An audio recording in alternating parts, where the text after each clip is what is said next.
another welcome to everyone who logged in today.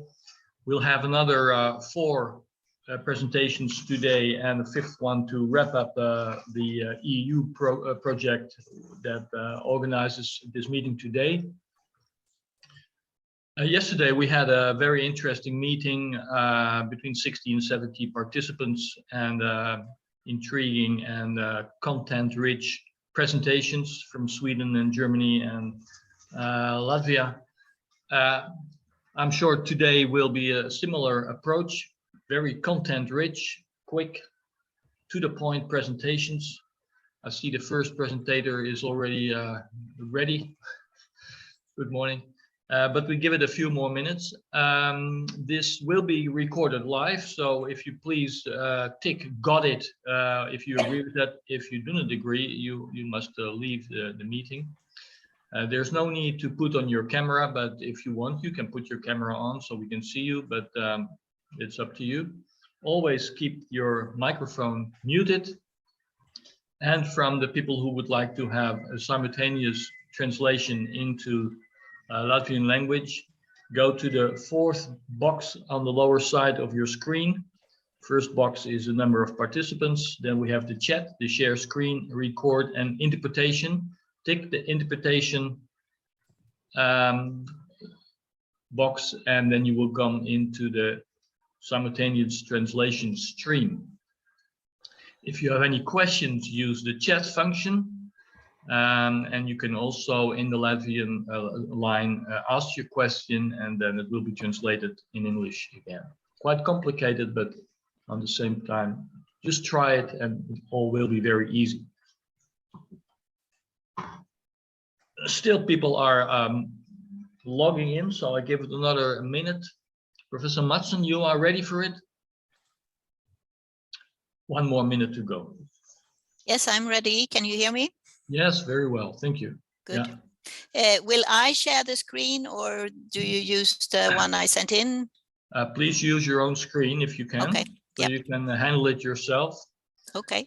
I suggest you can start now your presentation. So the first presentation, Professor Mary Mattson from the Rydberg Laboratory of Halmstad University in Sweden, will be on biogas. You call it a good option for the treating of biowaste. I suggest you just start with your presentation. I can see it now, and if you can put on your first slide. Yes, excellent. Okay. Floor is yours. So we shouldn't wait until I think this, according to the schedule, I should start 20 past, but yeah. Oh, sorry, I didn't see that. Yeah. Well, I don't know. It's okay. It's up to you. Yeah. Now we'll have a few more minutes. I do agree with that. Yesterday we started 5 past. In these few moments, perhaps we can leave your sheet on. We'll spend a few more minutes on looking back at yesterday. As we said, we had between 60 and 70 participants from many countries.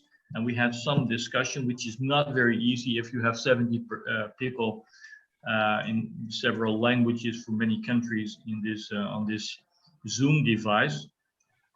Yet we reflected with each other that it's a very dynamic world, which is very much pushed from Brussels, from EU, with new regulations, but also with new options, new possibilities. Das ist jetzt schon in Gang, guck mal. Also ja. with money. Aber wie kriege ich das denn jetzt hier hin? Ich bin ja nicht drin. Ja, du bist darin, aber bitte dein Mikrofon muten. As I said, much influence from Europe with regulations, many new regulations coming up in 23, 24. So this is only the beginning. But we also discussed that the key of many developments are in the hands of the municipalities, of the cities. The national governments play a minor role in handling biowaste, which is very interesting. So high-level policy development from Brussels, and a more low-level, very local, very regional handling, translating it into direct action, very close to the people and the companies in the hands of the local government, which is difficult because every town is different, but it's also an opportunity. So you can really make it tailor-made according to your own wishes and possibilities and impossibilities. Which is one thing we learned yesterday. Another thing we learned is that we must not forget the people. So it's very technological approach, high-tech, very intriguing new developments, but we must not forget the people. If we want them to separate their waste, if we want them to move along, if we want them to also pay for the services provided, we must take very much care of the stakeholder engagement. And if we move too fast, we will lose them. If we move too slow, we get into problems with our own very high level ambitions. And this aspect of high ambitions and low execution, that is a difficult thing. We see that often in Europe, both on climate and energy, but also on the circular economy. We have very, very high ambitions, but it's not so easy to come into action. And this gap between ambition and action should not be too big. You recognize all those observations, Professor Mattson, from your point of view? Yeah. And you think, could you say that Sweden is ahead in this development, or somewhere in the middle of the group? Yeah, I think in some parts we are a bit maybe in the forefront, but I think we follow the European, what most European countries aim for. Yeah. I mean, the targets are the same, and maybe we are moving a little bit faster in Sweden. At least we want to think so, but I'm not sure. We will have to see. Yeah. Well, I'm from the Netherlands, and from my perspective, we always look at Sweden and perhaps also Denmark as the leaders of this clean energy and clean economy, carbon-free emissions and all that, as more as the leader of the pack.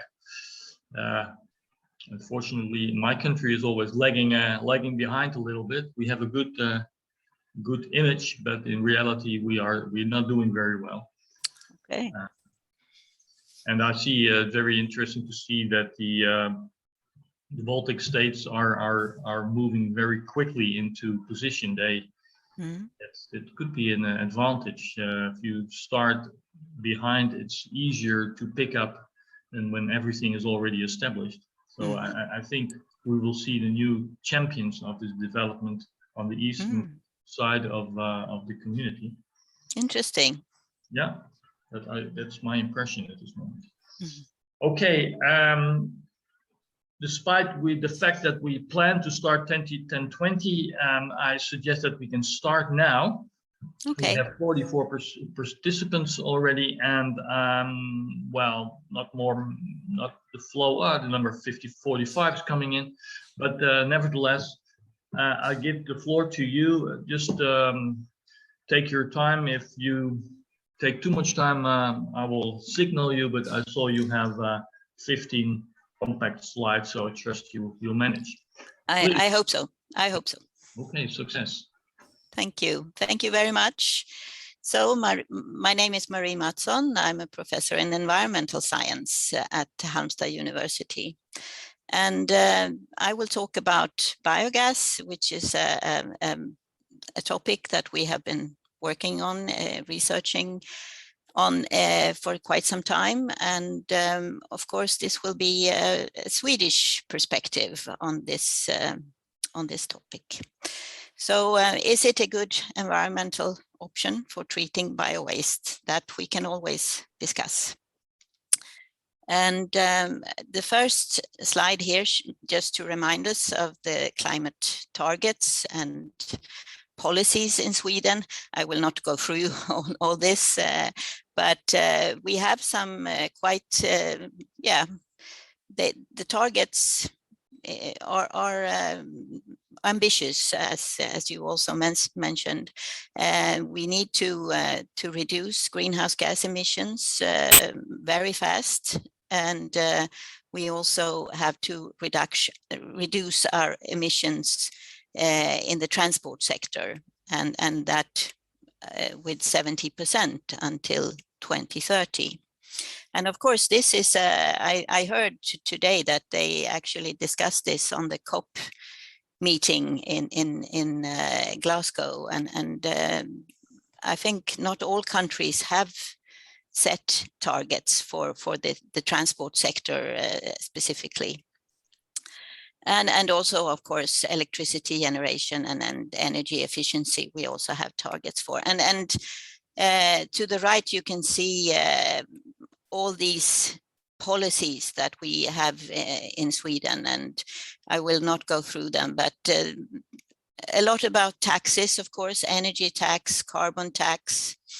We also have investment support, something we call Klimatklivet, which means that if you plan for an investment, you can get support up to half of the costs if you can show that this will also decrease emissions to a large extent. So to look a little bit more regionally in the region where Halmstad is situated, it's in Halland. And these goals that Halland has set up for 2030 and 2045, of course, they are in line with the national goals. And you can see that we have already managed to decrease emissions, especially industry and electricity and heating have decreased their emissions a lot. We still have quite a lot to do on the transport side and also agriculture. And until 2030, we should further decrease our emissions from transport a lot, with more than half. And at 2045, we should not have emissions more than from agriculture left. So this is very ambitious, and I think it will be a challenge to manage these goals. And so what needs to be done then? Yes, there is not one single solution. I think we can agree on that there is not one single solution that can replace all the petrol and diesel that we use today. Biomethane, I will talk about, and I will argue for.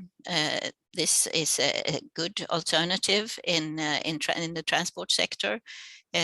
We are using quite a lot still at the moment, and I think we could use even more in the transport sector.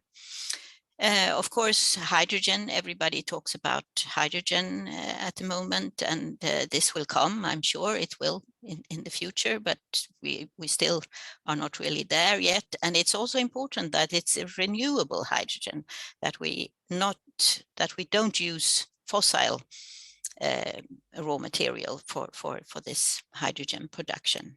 And it's the same with electricity, of course. In Sweden, we are fortunate, we have a lot of water power, we have a lot of wind power, and of course we also have some nuclear power, but we don't have a lot of electricity produced from coal.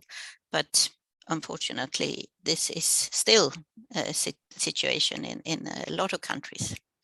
And of course, there are also other renewable and sustainable alternatives, and they are all necessary. They will all have a place in the transport system.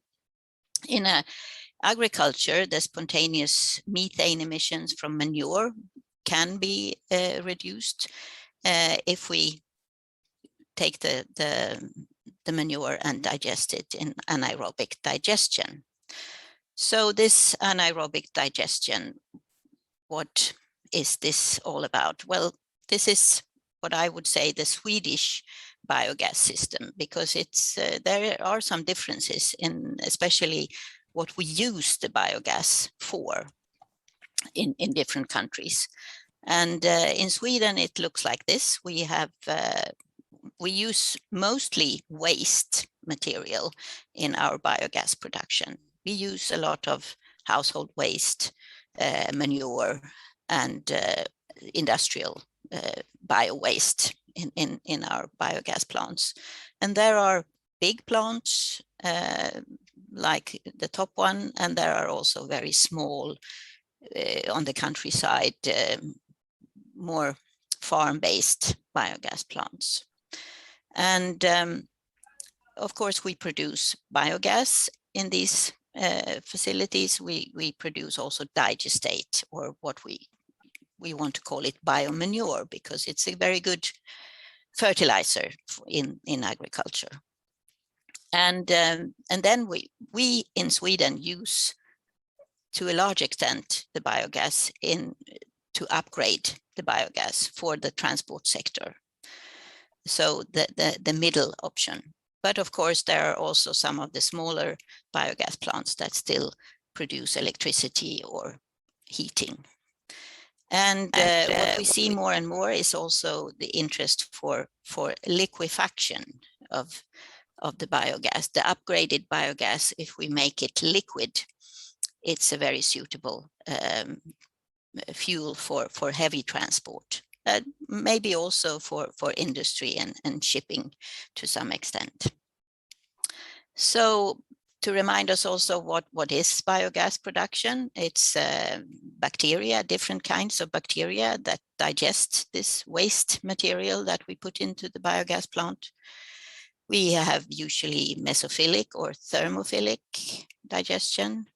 Mesophilic is 37 degrees and thermophilic is a higher temperature. It's of course important that we have the right substrate for this bacteria, because they are quite sensitive and they need, for instance, pH to be around 7, and the carbon nitrogen content has to be in balance in this reactor. The retention time is important. We have to avoid toxic substances, of course. And the result from the digestion is biogas and digestate. And biogas at this stage, when it comes directly from the biogas plant, it's a mixture of methane and carbon dioxide. And it's of course this carbon dioxide that has to be removed when we upgrade the biogas. So what kind of substrates do we use in Swedish biogas plants? Well, it all started with the sewage sludge. That's where biogas digestion and the first biogas plants were actually built for taking care of the sewage sludge in the water treatment plants. Also, manure is an important substrate in many of our biogas plants, and household waste. We have now almost all municipalities in Sweden have a system for collecting household organic waste. And of course, this is a very important part of the biogas production in the bigger co-digestion plants, especially. Industrial waste from food industry, from paper mills, from different kinds of industries that produce wastewater, waste material of different kinds. And agricultural waste from crop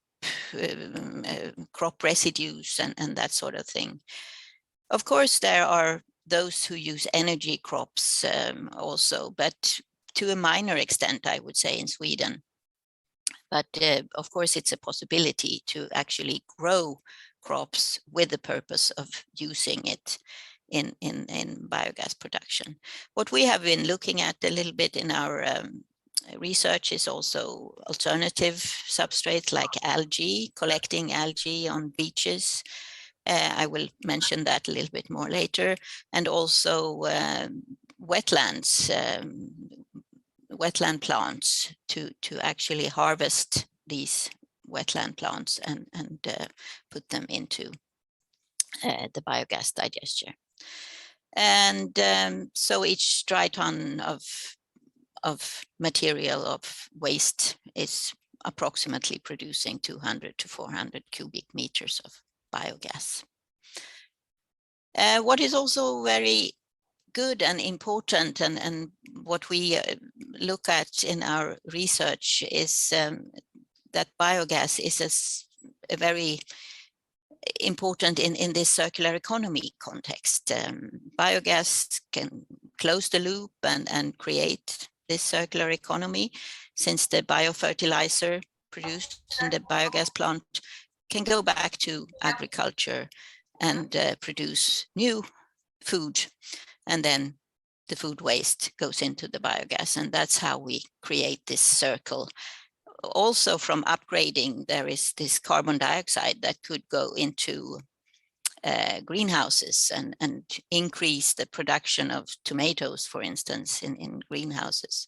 And that would also be a part of this circularity, to use byproducts and let them be a part in the circular system. And of course, this also produces this climate-friendly fuel and biomanure. So what we also are discussing now, and started to do some research on, is this these farm scale biogas production that is somewhat inefficient at the moment.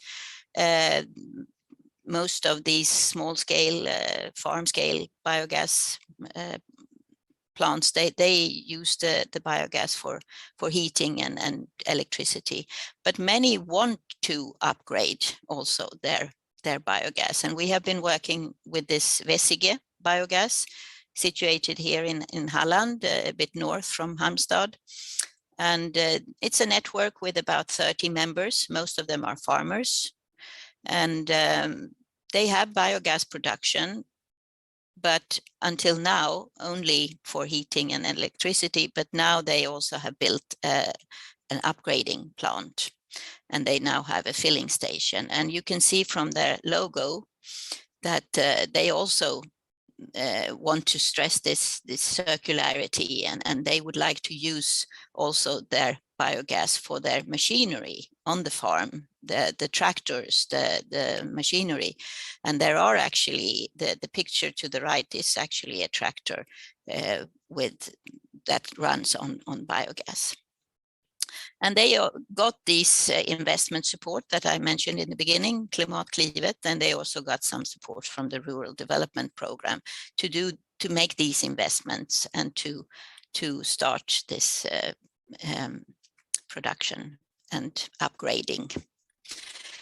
And the research we have been doing is we have had some workshops with them and discussed different business models and sustainable, specifically sustainable and circular business model that incorporates this farm-based biogas. And what we are also thinking of developing more is something called industrial symbiosis. I'm sure you have heard about it. And we have an example a bit north from Halmstad in Bohuslän called Sotenäs Symbio Center, and they use a lot of fishing waste. They have some fish industry, and they use the waste from this fish industry in biogas production, and they try to build together all these actors in the biogas system. Those providing substrate, those using biogas, some heat can be used, some wastewater can go to so it's all a network of different actors that come together and waste from one of them can become a raw material in another activity, and so on. So it's a very interesting idea, which we think also can be developed in Halland in connection with these farms that want to develop their biogas production. We also look at liquid biogas, as I mentioned, in heavy transport. This can be a very important and good alternative, because when you cool down the biogas to minus 125 degrees and 10 bars pressure, you can carry a lot more with you. So the trucks can run for many miles before filling up again. And we have at the moment about 20 filling stations in Sweden, and we see that it's attractive both for the transport buyers that see this as a way to become more green, they can advertise their companies as being more environmentally friendly, since they use these transports with liquid biogas. And also for the hauliers, it seems to be attractive and also economically quite good. So the research we do is we look at what kind of incentives are there, what is actually needed to get this development running, and the transition in the transport sector. What obstacles are there, and so on. Shipping and industry is something that we just have started looking at. There are some industries that would like to substitute their fossil chemicals, the chemical industry, with biogas as a raw material. And this is could be something coming and something that could be developed.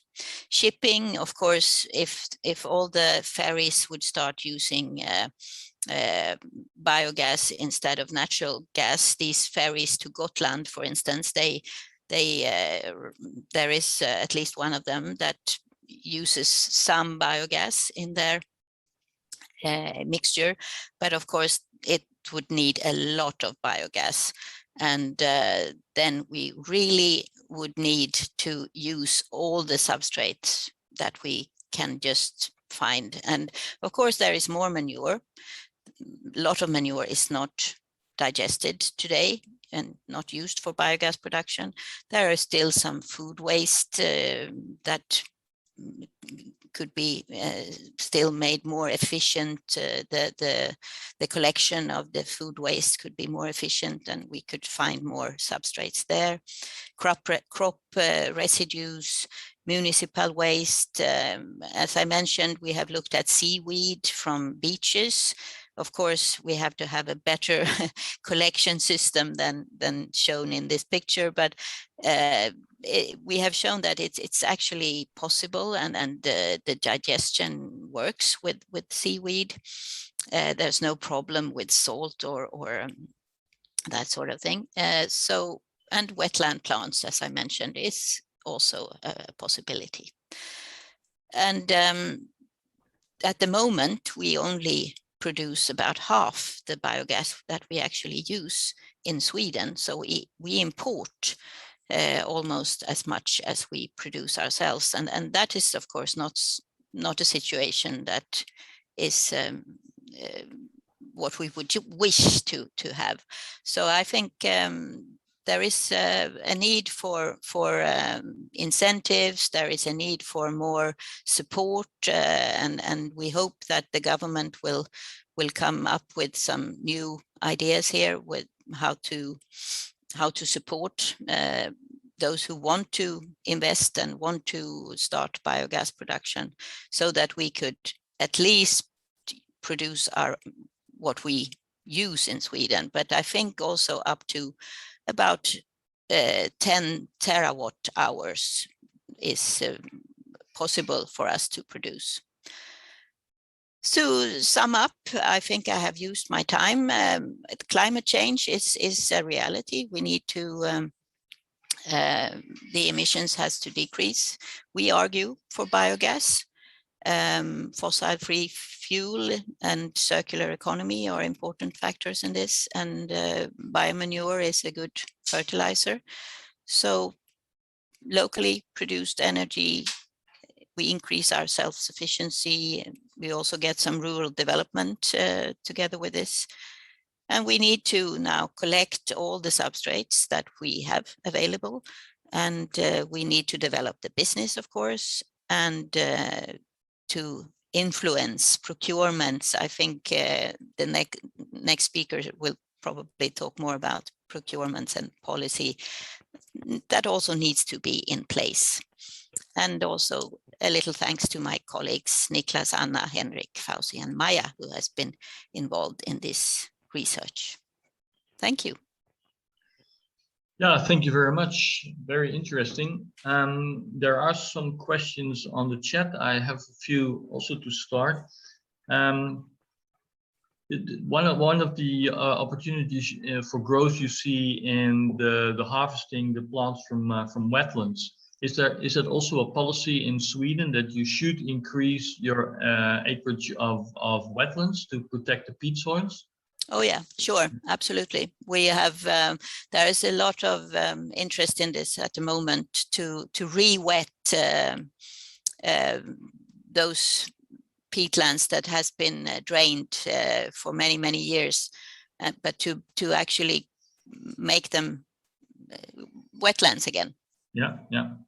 But that will regard thousands of hectares, then that will be very big. Yeah. And then it will be like tufa, like a cattail, or these kind of plants that will grow there. Or? I think also reed. I think both common reed and Phragmites. Yeah, there are several species of reed that could be possible to harvest. Another question is you import, but who is the exporting partner then? Where does it come from? I think it's we get a lot from Denmark. Denmark, okay. Yeah. And I see in the Netherlands and also in Germany, I believe, is that the support, the social support from people that living in the areas close to the digesters, that this support is more and more getting critical, especially in our overpopulated country. It's very difficult to get permits for bioplants because there is a smell, there's a lot of traffic, there is some risks involved. People don't digest it anymore, to say that. Okay, well, I haven't heard that many complaints, but of course Sweden is not as densely populated as the Netherlands, so maybe it's a different story here. But maybe Elvira has some comments to this from Kalmar region. Can you say something about it, Elvira? Is that a factor that the public support for digesting the digester industry is critical? I mean, I'm not sure I get the question here, but the fact that we use biogas mostly in the transport sector is because there are a higher willingness of paying for biogas and for paying for renewable fuels within the transport sector than there is within industry or shipping. So you have cheaper fuels within the industry and also for shipping, and that's why the transition to renewables will go a little bit slower in those sectors than the transport sector. Yeah. But the issue I mentioned was more that put on my camera, was more that the people in the rural areas do not want to see new digesters built because they fear the smell and the okay, yes, oh sorry. Well, the smell and the sound from production site is absolutely an issue in Sweden. But also we have seen that the new plants that arise now, they put much more focus on reducing these bad or the negative effects for the local environment or the local society. So there is less criticism now than there used to be. So maybe just the plants that were built like 5 or 10 years ago, they have more problems. And newer plants, the matter is not as important anymore, because you are actually focusing on it when you design the site, and it's a very important matter in the process prior to building at the site. Yeah, a lot of technological improvements have come through the last few years. Yeah, and there's still more to come. That's very interesting. Yeah. Yes. I have a question from Signe Zaka. From, I don't know where, but as I see, I read it, as I see from presentation, you use sludge, water treatment sludge, combined with biodegradable waste for production of biogas. Are there special legal acts or rules for this? Why is biogas mainly used for transport and not for heating? I think this second question you already answered, because the economic return is better on transport. Yeah. But this other legal restrictions to mix some municipal waste with sludge, also. Yes, of course you have to have a very. I mean, the sludge treatment has to be a very good treatment. So you remove all the possible toxic substances and so on, but still, of course, it's an issue. It's an issue if we actually can use the biomanure for producing food in agriculture after this digestion. But I think we have to really make an effort here to make this possible, to have a mixture of the sludge with the municipal waste, household waste, to make it possible to do this co-digestion. But exactly what legal issues, I mean, there are examples in Sweden where this is possible to do this mixture. Yeah. But the restraint is mainly on the use of the biomanure, not so much the gas. No. But the issue is the biomanure. If it's actually safe to use the biomanure in agriculture afterwards. Okay. Yeah, that's a big issue. Yeah, that's what you get in the circular.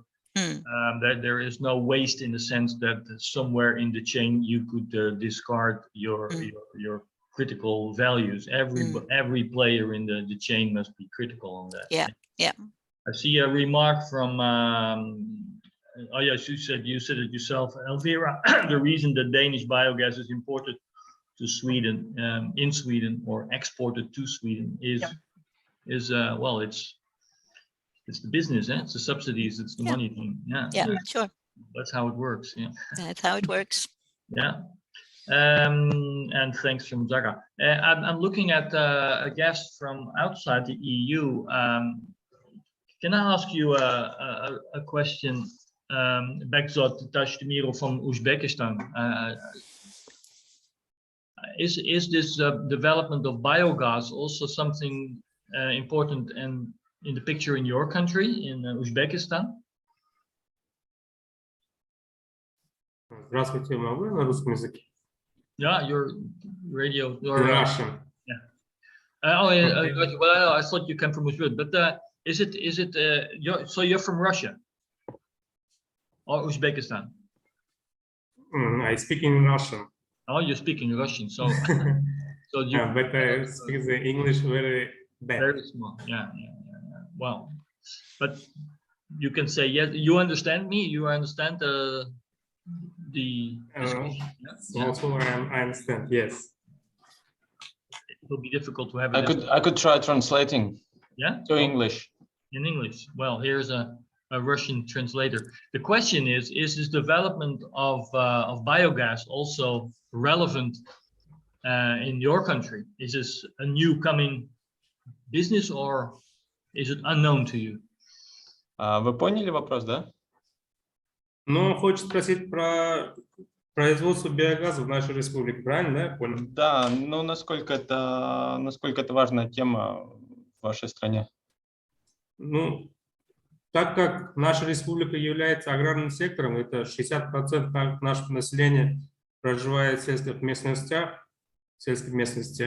так как они в течение года производят сельскохозяйственные культуры, то есть занимаются земледелием практически все. Также они содержат домашние животные, крупнорогатые скоты, мелкорогатые скоты. Помимо этого, у нас есть теплица. Нам было бы интересно, очень интересно, у нас внедряется система биогаза, производства биогаза. Вот особенно в маленьких масштабах, ну, типа, скажем, до 40-50 коров, если так взять. Это будет нам очень интересно, так как больших фермерских хозяйств у нас в республике есть, но в основном у нас частные. Can you translate it, all this? Yes, I'm trying to put some words down. So in this country, they have about 60% population involved in agriculture. They're doing farming, and this is small and mid-sized farming, and there would be very a lot of interest in this small farming sector for biogas production. That means from 40 to 50. The kettle size would be 40 to 60 units. So units, cows or whatever animal they have. So this would be the size that they are interested in. So yeah.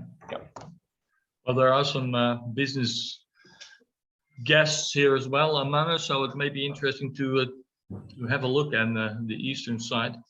Because I also think very much related to agriculture, this is interesting. Also because of the manure of the digestate that's coming from it.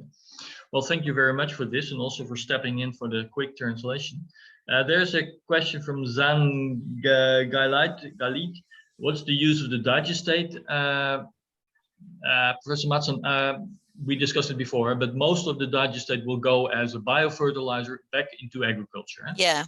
And what is very good in Sweden is that many of the ecological farmers, they can use this digestate in their farming as a fertilizer, because there is a lack of good fertilizers in ecological farming. So this is actually a very good opportunity for them. Yeah. Yesterday we had this presentation from Aggersman from Germany. They have this dry, unstirred batch approach of digestation. So not the wet mixed reactors, but the dry stacked batch reactors. But part of their production is not suitable for agriculture. They put it in landfills because the digestate is not pure enough to be used in agriculture. So that's very, very critical to watch the quality of it. And yeah, sure. if you do it right, you have a perfect fertilizer. If not, you create another problem again. Okay. Well, thanks very much for this good kickoff of the morning. The main target group today is the authorities, the regional and local governments. Last question is: do you also think this method is the method of using biowaste to produce gas or other energy and a good fertilizer? It could play an important role in the local treatment of biowaste, and from a municipal point of view. Yes, of course. I think absolutely. It's. I mean, the municipalities are very important in this development. They have the waste. They also have the possibility to encourage infrastructure, biogas filling stations, and also what kind of cars they use in the municipalities if they want to invest in more biogas cars for their transport. Yeah. So I think the municipalities are really important. I think it's also a very interesting and sympathetic element, and that is our waste will be used in our system, and it produces our own gas for our own society, and that this is a social cohesion element in this. Sure. Instead of getting rid of it as a problem. Okay, thank you very much. Just to fill up the gap, I could add that the recent development of the natural gas crisis, especially in Europe, because the prices are skyrocketing, and our dependency on the whims of the production in Russia are back on the agenda. Since a few years, we thought that natural gas was very cheap, but now we realize it's very expensive, and we really rely on our Russian friends. That makes the political business case of local produced biogas completely different. Not only the economic side, but also the more political strategic side.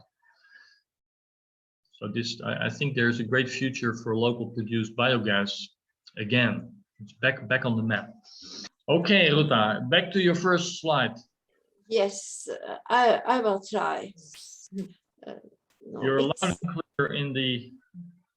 Yeah, it's not so easy, previous one. And one more. So, now you are listening and looking at my slides. I'm sorry. Go ahead. There are some technical problems, yes. But you see that my report will be not maybe such a scientific so deeply, but more practical.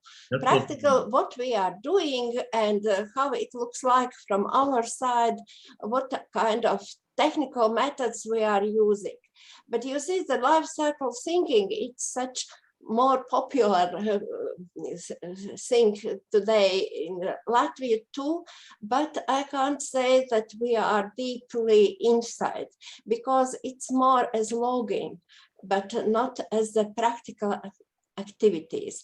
This life cycle assessment is the problematic for us, because you see that we are able to go inside industry, inside production of different goods, not only for waste, and the starting point is here, and we can't change so rapidly all this system, because life cycle approach, of course, it's starting with how to say logistic scheme of circle, and the circle are starting with extraction of different materials, then production, then distribution and use of products, and the waste management is only on the end. But you see that this end is representing our system at all. And to make the circle, not the line, we are able to start to promote by legislation. Legislation is more important, I suggest, because we are a small country and governmental decisions are going over us. We can't be active by municipalities in some questions, and the main legislation laws are coming from the EU and then from our government.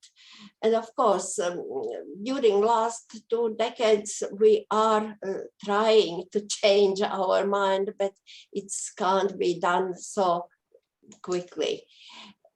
Of course, in 2015, when the Economic Action Plan was adopted and the European Commission were starting with the concrete goals, what we need and what we are able to do, it was more easiest to start.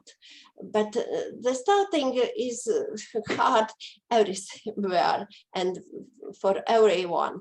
And the actions plan, which are established concrete and ambitious actions, which measures covering the wildlife cycle from production and consumption to waste management and the market for secondary raw materials and the revised legislation proposal on waste. No, it's a little bit hard to implement immediately. I can say that we were starting some 10, 15 years ago, but with some only types of waste. Here you see that which waste are more important now in this circular economics, and effects are made on electronics, on batteries, waste cycles, packaging, plastic, textiles, construction and building waste, and of course on biowaste, but mainly on food waste. This is one of hard questions for us because we were not collecting separately food waste. Food waste was mixed with other bio-waste, and of course, after the next circle of the collection and transportation, we must treat it, and to treat as an anaerobic or aerobic way. No, for us, as the food waste more are mixed with other bio-waste, we are using composting technologies. It means that our actions are connected with the more cheapest ways. No, I can't say that bio-wastes are not important. No, they are extra important because a lot of municipal wastes are bio-waste.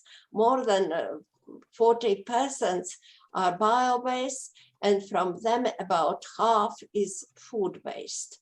And that means that we can't landfill or incinerate them, and of course we can use them after treatment as the soil improvers, as fertilizers, and growing media component and bio-based products. But the problem is that bio-wastes are a little bit polluted with other wastes, and it's hard to receive such clean waste, and people are not ready to separate them. We are separating bio-waste, but we are not separating maybe in the exact package. Mostly we are using plastic packages, and that's a big problem for composting waste, which must be clean without pollutants of, even small pollutants of plastics. Now, here you see that our plans from new waste management plan, what we are thinking about bio-waste.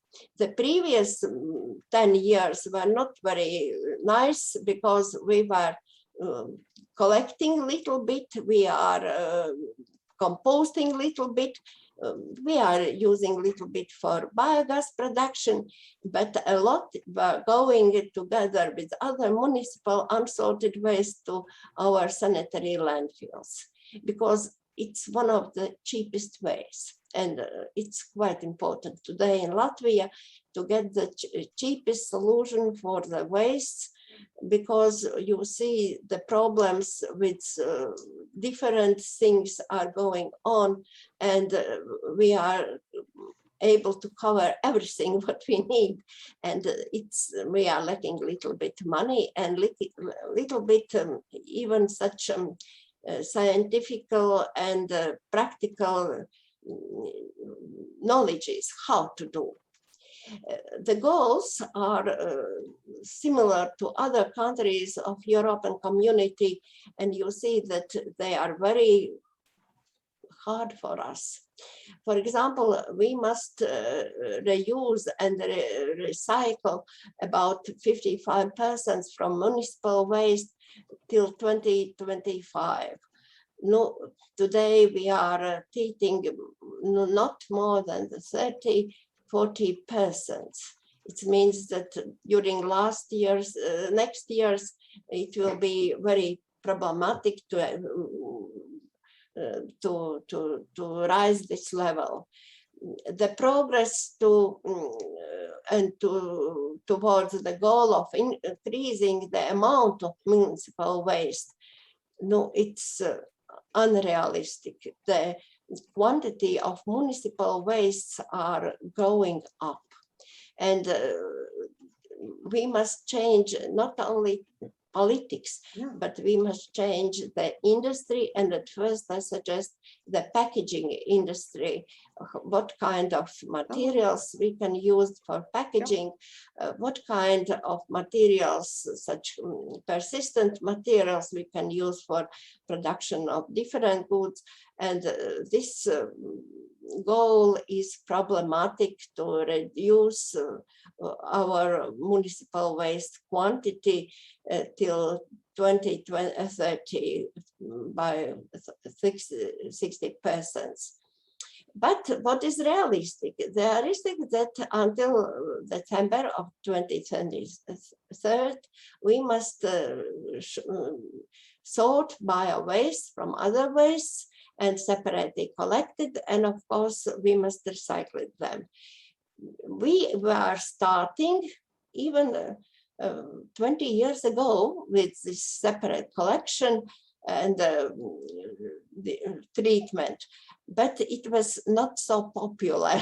And I can state that even in rural areas where farmers are dealing with it, no, they are more active, but not in urban areas. And I suggest that we must push the system, especially in urban areas, to provide the people with the special containers, with the special collection system, because today we have such a facility where we can treat them. It's near our sanitary landfill Getlini, new fermentation facility with such special tunnel system with the biogas production and composting. It means that now we must activate our citizens to separate collection of bio-waste. Of course, these landfills, what we have today, it's new 11. One of them is closed because it was fulfilled, but 10 are working now. But the working can be till 2035. Then we are able to reduce the amount of landfill waste till 10%. No, it's similar as the other European countries. No, this goal must be succeed. How to do it's the problematic, of course. Today we can state that waste management plan for Latvia is a little bit specific, because good, nice ideas are implemented in this plan, but how to realize it, it's the other question. Because, for example, these bio-waste separate collection in all municipalities, no, it's problematic, of course. We can try, we will try, but how we'll succeed, it's the next question. Facilitate the separate collection of food waste from business and institutions. No, it's going even now. The food waste is collected from restaurants, cafeterias, different food oils are collected, but it's not enough. A lot of food waste are going as unseparated waste in our landfills. No, the next one is the evaluation of possibilities of micro-composting, of household composting, and municipal biowaste, including small-scale collective composting to achieve the goals. No, it must be done.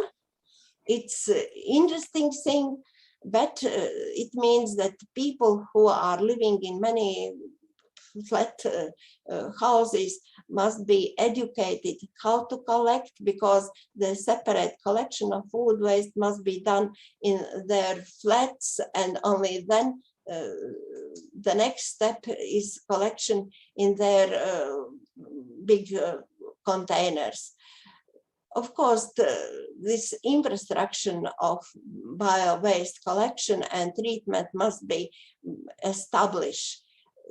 No, the first activities are done, but it's not enough. It's planned to establish such similar biogas production facilities in our country, not only in one landfill, but in some other biggest landfills. This is a project which will be started next year. The other thing is composting plants. Composting plants are mostly open windrows, and it's the most cheaper way how to succeed. Of course, this support for recycling of bio-waste and food waste through the production of quality energy resources as natural gas, biomethane, and this is active instrument how to do. But you see that we have a lot of biogas production plants, but they are using not wastes. They are using mainly manure, many pig manure, and it's important because pig manure consists of a lot of nitrogen and it's reduced. But the next is that they need carbon component, and it's from different crops, and these crops must be substituted by food waste. No, it's our goal. And here on the our containers from 2003 and 2005, it was the first attempt in Latvia in 2 municipalities, Čekava and Stūpiņi, where we were starting to collect separately bio-waste and treat them by composting method. People were a little bit educated. We were trying to educate them, and people were coming from different, many houses, homes. It means that they are not private houses, they are many flat houses, and the people were interested. And why? Because the smell of big containers were reduced. We were using for collection such special containers from Schaefer company with open lets for air, and bio-waste were dried and they were not smelling, and all other wastes were quite dry and without smell. It was one of the first steps. It was such a nice step. You can see that we were changing the container, full container by clean one. People agree with our project, but after the end of project, the activities partly were stopped because the companies who were using this service, they were not interested. This bio-waste collection was more expensive than unsorted waste collection, and as it was not stated by law, companies not agree. So we were, now we are planning big activities for waste collection, and starting with the next years, 22 and 23, we must organize the system in Latvia, because in Latvia mandatory separate collection of bio-waste must be ensured by the 31 of December of 2023, and they must move towards the goals of preventing the generation of food waste, which must be reduced by 50%. How to do it? No, let's see. We are starting with Interreg waste project, and this Interreg Life project will be ended for 7 years, and with some substitutes, with some money. And I suggest that people will be interested to provide the challenge for management is to provide opportunities for further processing and use of collected bio-waste.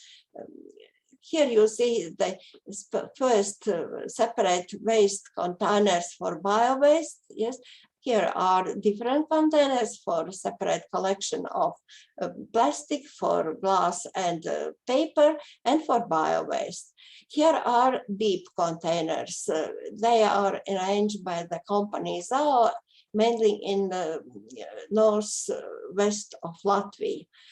They are quite nice, such small architecture form, and usable because the main material are landing under the ground, and they are not smelling. This is one good idea which I provide in Sigulda. It's city 40 kilometers from Riga center. It's such nice tourism center, but here are the first active containers where you are coming with your chips. You are putting inside the container your waste, and separate waste for biomass and separately for unsorted mass. And then according your chip, it's readed your address, and your bill is connected with the quantity of waste what you are putting inside these containers. The surrounding homes are agree these are good idea, and this idea reduce the payment for waste. So we are interested to arrange such system not only in Sigulda city but in more cities of Latvia. Here you can see our attempts to treat by windrow systems. No, of course, these turnovers are different, and according to the turnover size, different windrows we are using. These are bigger, these are smaller, and even such tractors we are using.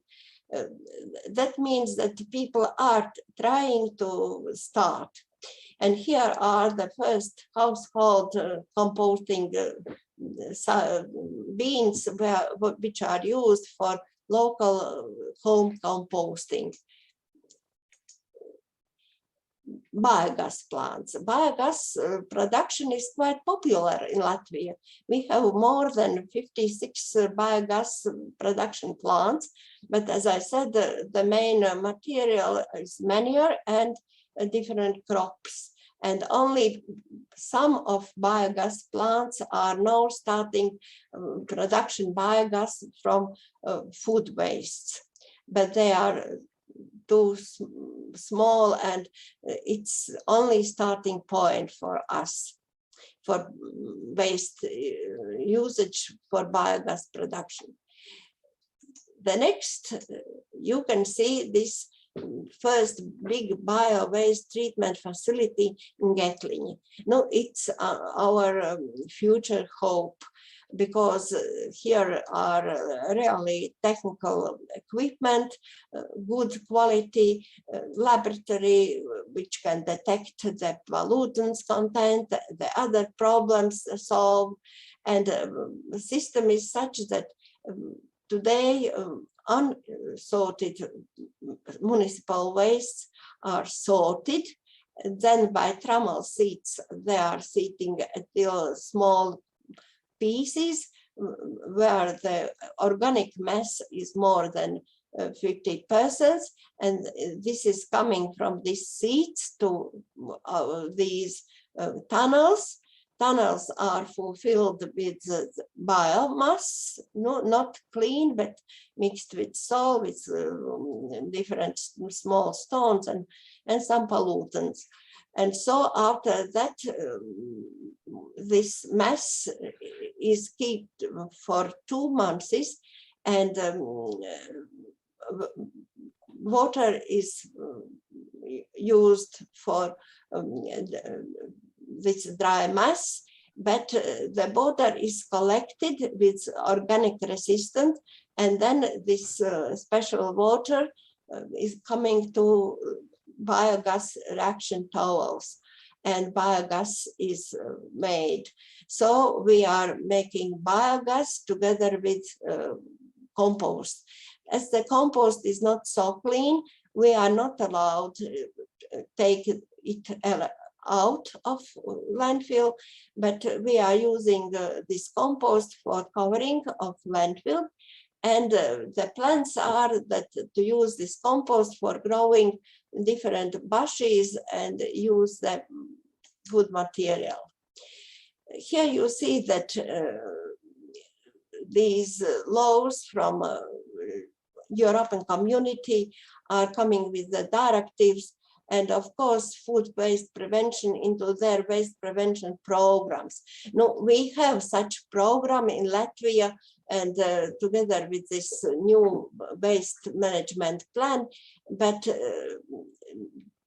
to prevent, it means that we must at first check how many we are producing and where these producing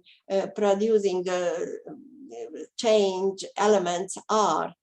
As you see that we must start from the primary production, then processing and manufacturing, then retail and other distribution of food, and then restaurants and food services, and then households.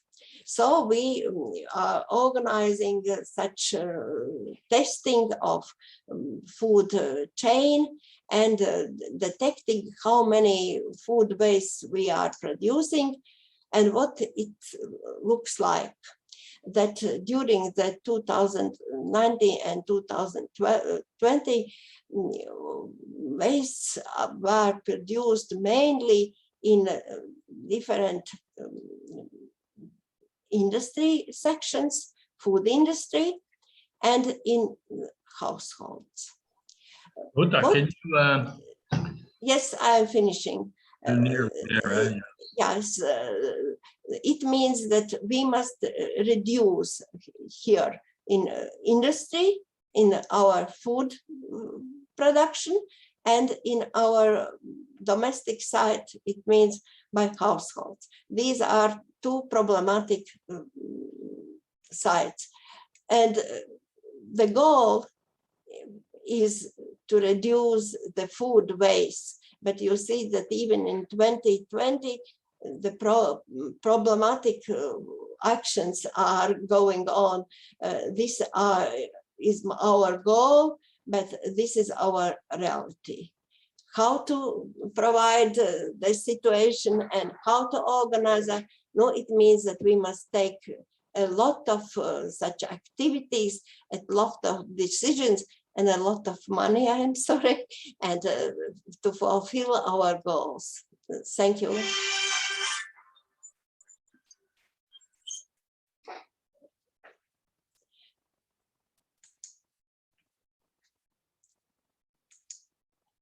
So, no, that was all what I explained.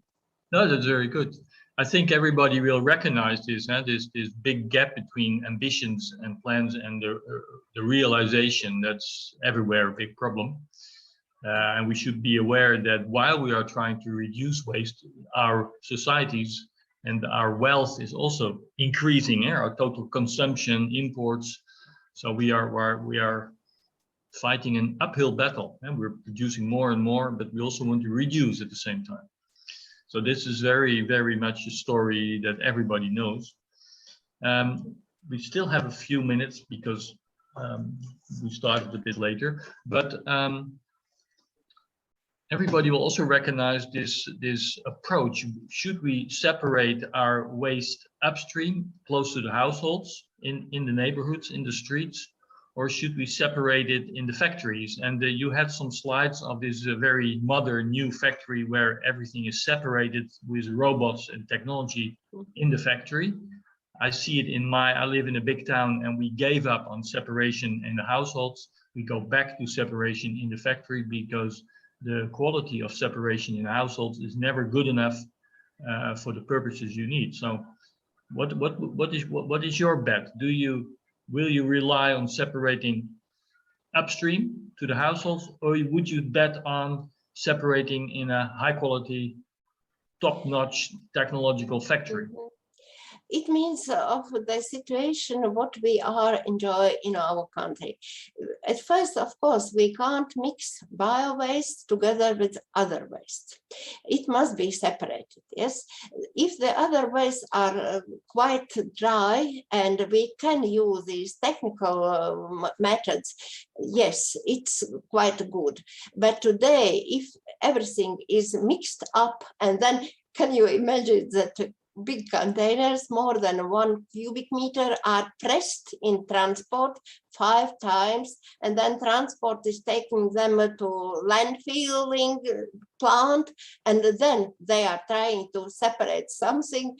Everything is not clear, polluted, everything is dry, such wet, not dry. And of course, these systems for magnets, for ferrum, these are not working exactly. Yeah. That means that we must start with some separation and to do this next step in the factory. Yes, it's not enough unseparate and then only use factory and all to wait that people will separate exactly. Of course, those 2 steps must be organized, I suggest. It's a combination of the two. Yeah, I agree.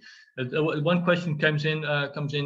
You have quite some biogas plants, 50 or 60 you mentioned in the rural area.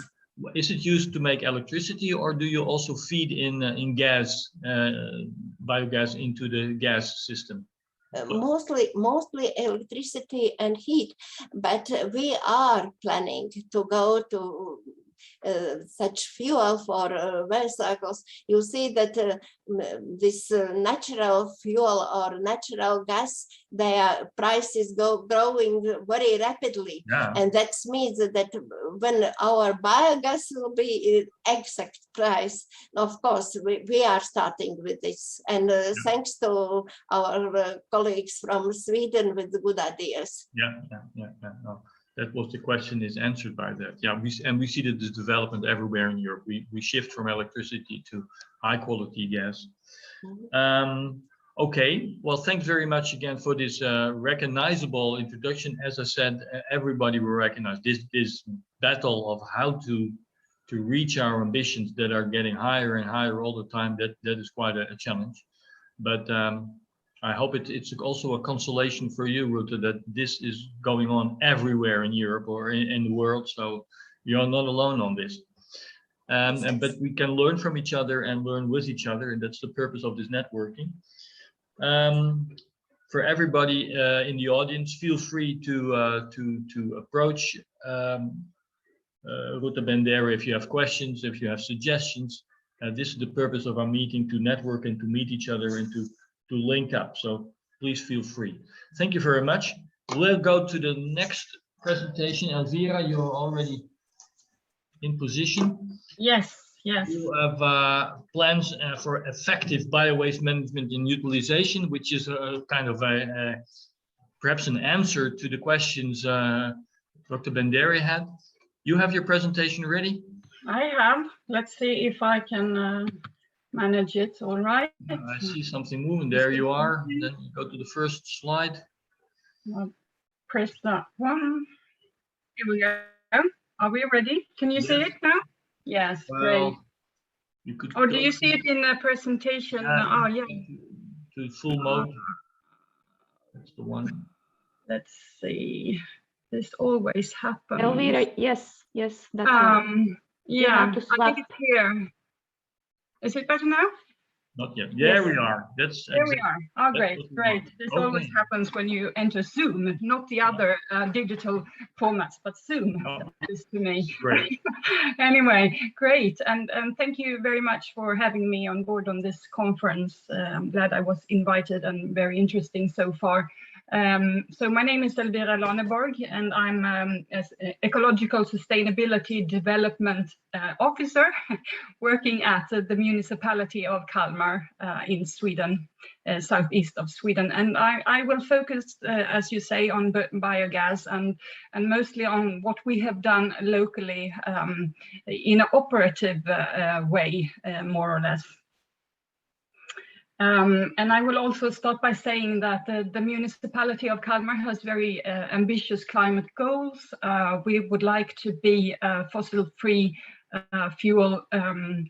fossil-fuel-free area by 2030, and we have also just recently added a new goal of climate neutrality by the same year, 2030.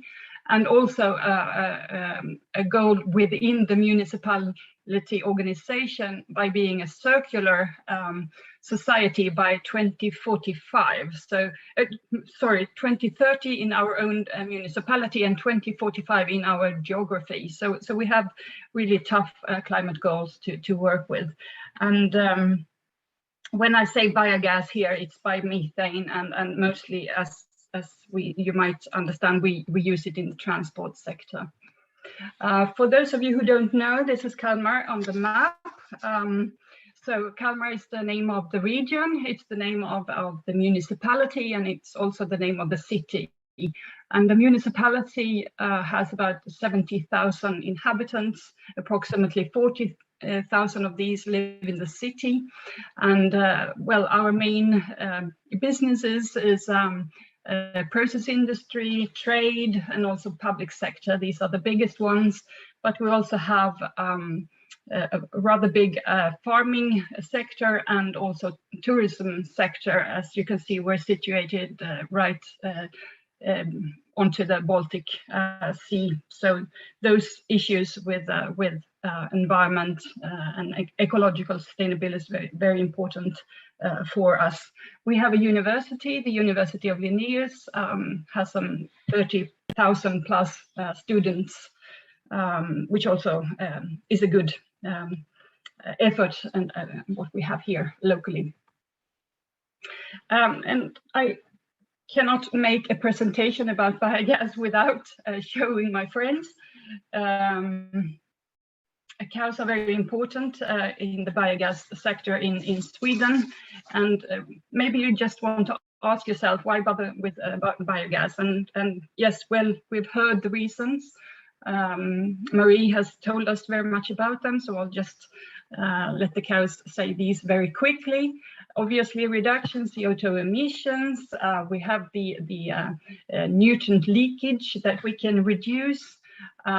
We have it as a management system for biowaste in general. Local jobs and income, as we said before, very important and very big part why politicians also like the idea of local biogas production. And we can use the biomanure to replace synthetic fertilizers and also help the environment by doing this. So in our region, we have a lot of farming and they produce manure, and that's good when you want to produce biogas. Yes, and the increased self-sufficiency that we spoke of earlier here, very important also to be less dependent on other countries and also on transport. We saw what happened with Corona when transport were not exactly in time, and that's why also it makes sense to have the fuel produced locally. And when I start with biogas many years from now, I draw this picture, and I'm sorry these are written in Swedish, but I think you can understand the words here. I see biogas very much as a big jigsaw puzzle with mainly 4 different pieces that must be put together. And also they are very interdependent on each other. There's a multi-level dependency between what you make biogas from, who is producing, who is using, and how is it distributed around in society. So when one of these pieces are missing, the others won't work. But when they're all there, it's brilliant, it's circular, and there's just so many reasons why you should bother on biogas. So you need the substrate, you need something to make the biogas from. And as we've heard here before, in Sweden, it's manure is a main part, and the food waste is another very important part, and of course the sludge waste also. As we said, that's where biogas production started in Sweden. And then we need someone to produce the biogas, and farmers have a very important role to play here, and they can also add this element as an extra income within their companies. But of course, there are also other producers, not only farmer-based production sites. There are bigger companies too. And we need the distribution net. And here in Sweden, and at least in the southeast part of Sweden where I work, we don't have a pipeline system for gas. So what we do, we need the filling stations to carry the biogas around. But then again, the 4th piece here, the consumption or consumers. Without consumers, there will be no reason to produce the biogas. So this must be a balance between producing and consuming on the biogas. But I will show you now some local examples in each of these pieces, starting by the food waste. And we were recently here speaking about the system of how to collect the food waste. In Sweden, food waste is not wasted anymore. I think I heard a figure from some years ago, more than 70% of Swedish municipalities now collect their food waste from households and also from industries or restaurants. And it's actually not allowed anymore to put organic waste in landfill or not burnable waste on landfill, and only 1% of total waste material in Sweden is now goes into landfill. And in our region, we use these green plastic bags to collect the food waste. They are collected in the ordinary garbage system. So we put these separate bags in the same bin as we put our other waste material, and it's taken to a waste treatment plant, and there we have an optic technology, so cameras scanning the color of the bags, and these green bags goes into one section, and so for the biogas production, and the rest of the garbage is separated in another line. So here it is both a matter of the individuals putting the organic waste in the right bin, but also the technology at place on the wastewater waste treatment plant. And manure, as I said, manure is obviously one part of our system. And when you want to make this kind of enormous transition, decarbonizing of the whole society, I think it's very important to acknowledge credibility, to actually start with your own internal affairs. And I represent a municipality, a public organization, and that's why we started with our own car fleet. Many years from now we started, and we have around 500 vehicles operating for our purposes. And now, through using procurement as that important a tool that we spoke of, 80% of our cars are now on renewable fuels. 40% of them run on biogas, and you can see two examples here on the picture. Not only the personal cars, but also the more tricky cars to change into renewables. And very important, I think, to start with your own, where you have the greatest mandate. Another thing that we have done is we have put stickers on our cars. You see them on the front here of them. A big B for biogas and a big E for electrical vehicles, that we do the same. And there are two reasons for this. The first one, of course, to show our ambitions and goals, but the other one, and very important too, is to inspire and to show citizens and local companies that this can be done. These cars are as good as any others. We also have regional buses.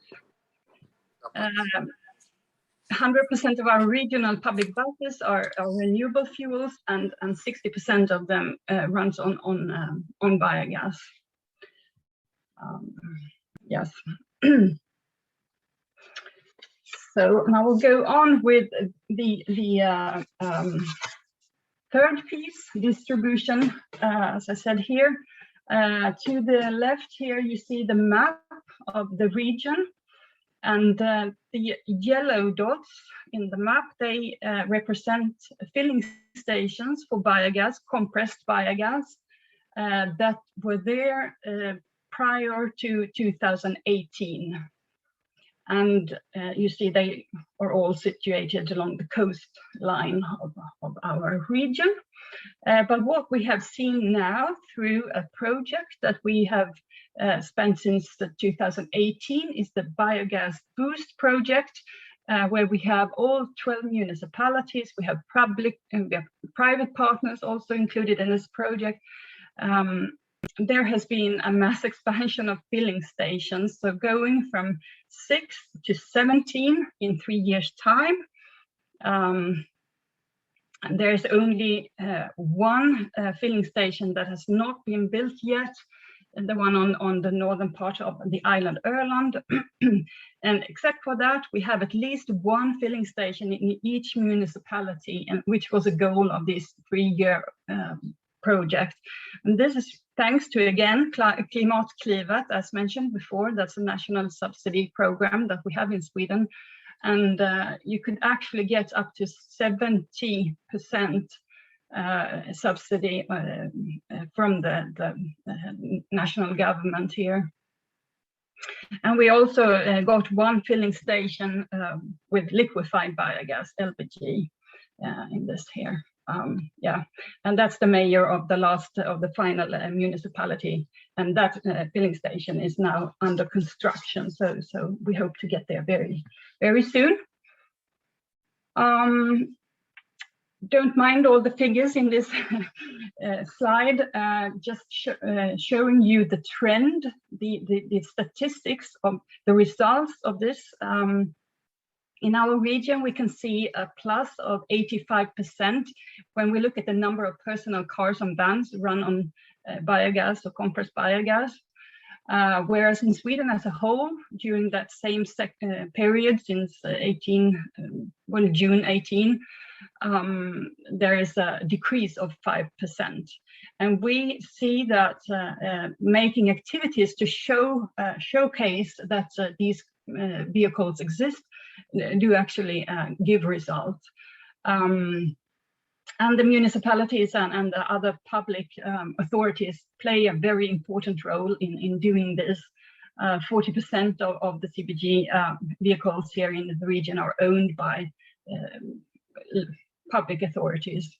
And the green color here marks the date for the first arrival of the first filling station in that municipality. So you see that it you need the filling station also in order to get the cars.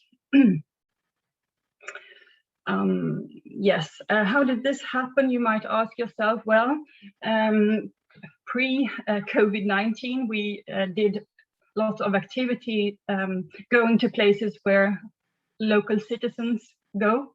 So supermarkets, local markets, just person to person speak and argument.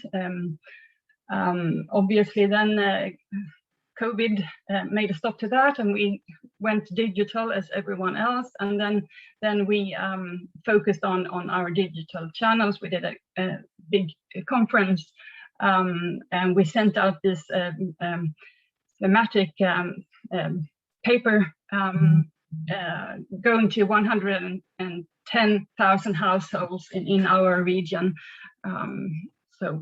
And so far we have reached about 700,000 people have reached our communication activities. So we are pleased with that result. What about the fourth and final piece, the production? Well, we have 2 existing production sites. Co-digesters are all those bigger ones. There are also smaller farmer ones, but these are the bigger ones. You can see the first one here delivers about 20 gigawatts biogas and based on manure and food waste, and all that goes into the transport sector. But this was not enough. The municipality of Kalmar said we want a third project, and we started that in 2019. Late 19, and we have an rural area of approximately 500 square kilometers with lots of farmers. What the municipality here did was to map the manure from the 26 biggest farms, and we found a mass of manure that could actually support the amount of 3,000 cars. And that's approximately, if we make some guesses, this is approximately the number of cars in the area. So that area could actually be self-sufficient by a fuel produced on their own local waste material. We started very much bottom up to see what was there in the local content. And the municipality has a very important role here to lead the process and to bring it into progress. So what we did in the first place, we organized meetings, we invite different actors, stakeholders, including the farmers. I mentioned we mapped the substrate volumes. So we found we did interviews with farmers, asking them if they were interested in collaborating in such a project. And yes, we sort of built knowledge and competence and also set forward the dialogue forums where these issues could be discussed. And in this part of the process, it's very important to be open-minded, to let everyone that was interested to come along and to have just an open climate in the dialogue. And then we had some meetings, and after maybe 1 year, we saw a very clear change in the climate, in the discussion climate, with the result of a better dialogue, a deeper dialogue, and a willingness to cooperate. So it takes time, and as a municipality, you have to invest that time. You have to have that person that could lead this project and not let it go just after 1 or 2 meetings. You have to be there. But then again, you will see results. And I think also another important thing is to not try to hide problems or uncertainties that arise in these discussions. So really lift them up, let them be discussed, and pros and cons to see what's in it there. And you have to be patient and use this and have this dialogue also in a transparent manner, inviting experts and from different sides to just bring light into the whole concept, more or less. And now, some 2.5 years after this, we are in position where the localization of such a big plant is very much discussed. The municipality has also financed investigation where we compared 5 different places in our region, in the municipality, suggestions of where it is such a plant can be placed. And we have analyzed it through different aspects, economy, transport, infrastructure, where distances to the nearest inhabitants, etc., etc. So we have that document now that we can use in the further dialogue. And what we have noticed here, of course, is that the framework, that the legal framework and the support systems are not always adjusted to local circumstances. They would need to be more flexible. But then again, from the municipality's side of the view, our role is not to problemize or but else to explain and just to ease the process and let it continue. But I would also emphasize that this doesn't happen on its own. So I'm happy to be representing a municipality that says that where the politician says that biogas is an important part of how we can decarbonize our society and how we can become a sustainable society. So starting with a vision, with our goals, to keep that always as a base for everything that you do. Start with a change in your own matters, in your own internal affairs, and then go on to the procurement and really use the opportunities that arise along the road. Build the partnerships with the private investors for these filling stations. None of these filling stations are owned by the municipality. They're all owned by private companies. But they exist because we have a dialogue with what we want and what we need and where to go. And therefore we also create a market by our own car fleets, but also by influencing on inhabitants and local companies. And now we're then in the stage of helping the production to evolve. So the municipality, both as a consumer and facilitator, you must see. So make it happen. Some success factors, just to wrap this story up. The shared vision I mentioned, I think that's extremely important to have that clear and to really stick to it, have brave politicians that would stick to the goals and use the opportunities that arise. Our politicians are also very keen on being the front runners, and they want showcase, they want the test beds, they want it to happen locally, and they want to be on the front position. So that was very helpful in our work.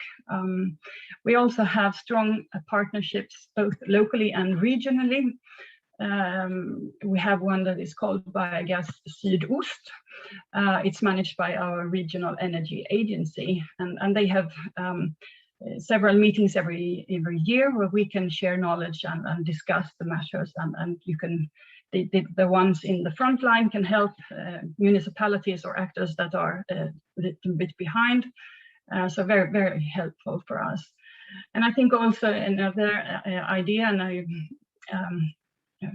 something that I want to give you as advice is to market the work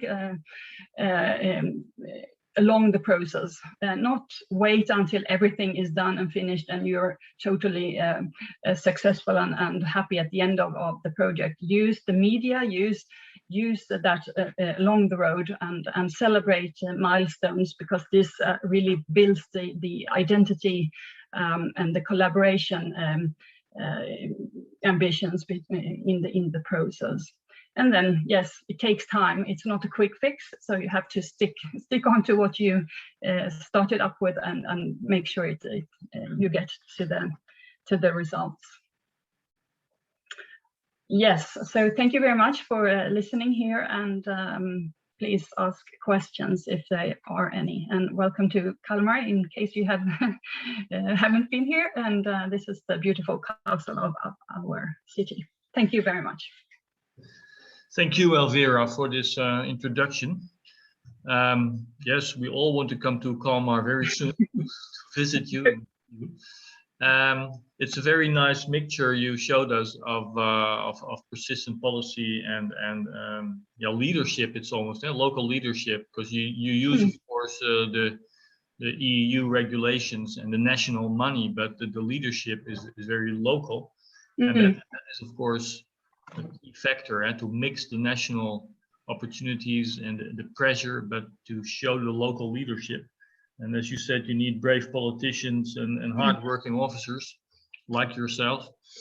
But if you lack brave and firm politicians, and you do not have the budget or the skills in your own house, then it's quite a challenge to come that far.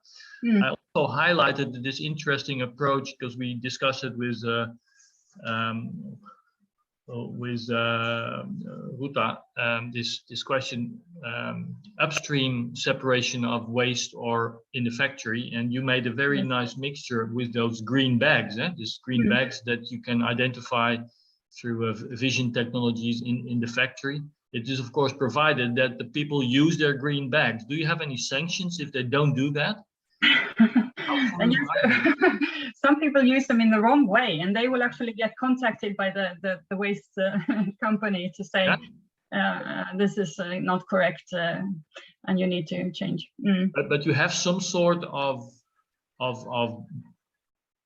policing or controlling. If are the citizens aware that if they make stupid mistakes, that somebody will knock on their door? I think you will have a nice letter before they will knock on your door. Yeah, but you will have a note on your garbage bin, and so they use polite measures first. We also they do have campaigns showing why do we do this. So I think that's important, as somebody also mentioned here, that the technology, yes, that's one part, but the other part is the behavior part, and it's important that you put effort and resources on that part as well. Otherwise, you won't succeed. And you have to. You also said that you need to be patient. This process takes some time. You sometimes can compare those processes with the anti-smoking campaigns we organized since 66 decennia already in Europe. It's awareness, it is education, it's the showing off leading roles, but also rules and regulations and taxes and pricing and prohibiting. So it's a mixture of tools, and it's time and patience. Yes. This change we need will not go through in 1 or 2 years, or not even 1 or 2 decennia. This is a battle will go on for 100 years. Yeah. And we will also have the fact that we will have early adopters that are easy to access, and then we will have others that are not as willing to change their behavior.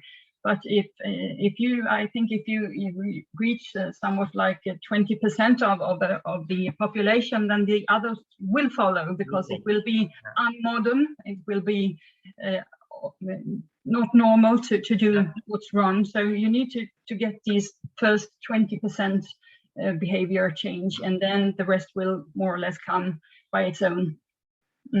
And then it is important, as you said, that the municipality is also the launching customer. Your cars, your facilities, you're the first customer. Yeah, exactly. interesting. And this this one aspect, you mentioned it shortly, but you increased the number of filling stations in a public-private partnership mixture. But what could you do as a municipality to speed up? Could you help them with easy permits or lower fees, or what? Yes, the first thing that we did was to be very clear before the procurement started for example, on these regional buses. There was a long period of communication activities saying that now we will transform a new public system, transport system here. We will demand biogas, so that the actors, the one giving a price on what we wanted, they knew from the start that biogas would be a demand. So they could prepare, they could find out more information, they could calculate, they didn't have to stress on that. They had plenty of time to do that. And there were many meetings in public discussing what's good and what's not good and why do we do this.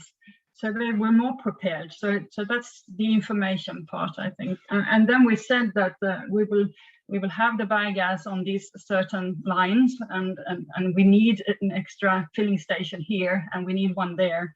And then the municipalities could actually point at a site and saying, here, this is where you could set up your filling station, and we will use it, and we will use it with all these public buses. So that will set a secure volume base for your enterprise to start, and then you will have to collect other customers as well, but you will have the buses. As long as you put up that filling station, we'll actually use it in long-term agreements for 10 years. So created the market for them. Yes. Yeah. But here again, you see a mixture of roles then, You are part of the planning, you are an inspirational first customer, but you're also strict on saying what must be done. Yes. It's not easy for a municipality to play those different roles in this mixture. No, not very easy, but also more easy if you could see the local results and positive effects of it, and you can point to those and say that if we do this, we will get local jobs, we will get a better environment, a healthier Baltic Sea, nicer beaches. So you could have the argumentation in a local context. Show it. Okay. Well, very much, very inspiring. Thank you very much. I would like to broaden discussion a little bit, but I start with you, but I ask the others to jump in. What you might recognize, we see everywhere that the municipalities are also expected to help to expand the introduction of electricity in transport. So loading facilities, also being a launching customer in electricity, giving more facilities for bus companies to step over from diesel to electricity. And now we get into a difficult situation that not only you, but in many municipalities, you put a lot of effort in green gas production, green gas distribution, green gas transportation. Now the whole story you produced. But now this new technology is rapidly developing, and in a few years, and it starts everywhere, Volkswagen and Volvo will not produce any combustions anymore, and there you are with your gas. Yes. And then and we talk about electricity, but already a new development is that the H2, the hydrogen development, the hydrogen hype, I would almost say, also look at the municipalities as launching customers. Do you recognize this new development and this political? Yes. It's a very active discussion at the moment, and well, you can argue several things here. One is that not one solution can solve all the problems of fossil fuels. I think if we look at the car fleet in total in Sweden, only 1% runs on renewables. You can say that the many, but so 99% are still on fossil fuels. Yeah. So we have a lot to do there, and to choose just one solution would be very vulnerable. And so we have equal effort also on EVs and the infrastructure for charging. But I think what's good here is that we don't just choose one solution. We keep different tracks open, and also I think the full focus on electrification brings also some problems. We don't have that much renewable energy in society as a whole. There's a lot of investment, economic investment to make it happen, and it would also take time. So in the meantime, also, we need to use technologies that are already here. Biogas is, and we can still have these local advantages from them. But of course, you need to investigate and to look at the connections between different types of renewable fuels, how they interconnect or how they don't connect, and where to use them. And we're also aware that we might need to change where we use the biogas. So the industry has an enormous demand for new renewable energy, so has shipping industry. So I think it's not a problem that the biogas cannot be used in a future society. Maybe it would be used in different ways. Yeah. But this balance we have at this moment will be next year will be different, and the year after will be different again. So we have to change the position constantly. But it's still. I also look at Professor Mattson. This is also a technological strategic dilemma. Where do we put our money and our effort? For instance, for transport. And we must be clear also to, for instance, fleet owners of buses. What do we want? What do we want buses in the future on nitrogen, or do we want them electricity? Do we want them on LNG? Do we want them on LBG or CNG? They ask for guidance. Yeah, that's absolutely true. And I think in our region, we have given up on buses within the cities. We see that electric buses are now what most municipalities want in the inner cities, but maybe more regional bus traffic, lanes could be using biogas still. So it's changing, and maybe if the electrification will continue, maybe it's not ordinary cars that much anymore. Maybe it's more the heavy transport and industry and shipping, as Elvira said. Yeah. So for a haulage, for heavy transport, say over 20 tons, electricity will be, even in midterm, will always be a problem. It will be a problem, yeah. But then you see this coming up of hydrogen as a competitor for LNG. Yeah? Yes, but maybe we shouldn't see them as competitors. But I think we can use all of them. As Elvira said, we have a lot of fossil fuels to substitute, and so we need them all. Yeah. And Elvira, going back to you, you have those biogas plants in the region. Are they owned by the municipality? No, they're not owned by the municipality. The biggest one here is owned by farmers. So they are 16 farmers that own half of that company. And then it's an electricity company also that has ownership in that production side, and so is the smaller one that actually started in the regime of the municipality, where we used only the sludge waste as a start. It was first owned by the municipality, but now it's private owned company.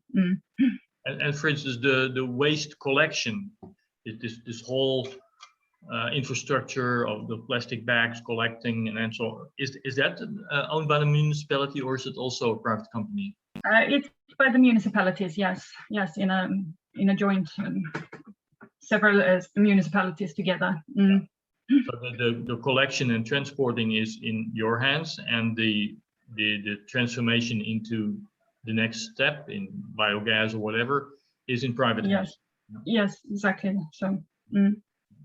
And do you give extra credits to the companies if they produce biogas or electricity? Can you stimulate them towards one or the other direction, or is it a complete free market? That's a free market. So what we can do in stimulation is that the part of being a consumer on our own, and then also leading sort of the dialogue or the general dialogue of the matters. Yeah. There's a small discussion. I also participated in that in what is the future of biogas, or what is the actual situation? Do we use it to make electricity and feed it into the grid, or do we use it to produce gas, raw biogas, or upgrade it into natural gas standards and either put it into the grid or use it for transport? Is that a discussion also in Sweden, that it's either one, or do you see a development of all three options: electricity, raw biogas, and upgrade it into the grid? I think mostly is upgraded so far, and electricity just a small part. As Marie mentioned, it's on farming basis. So one farm using their own manure and making their own electricity or heat.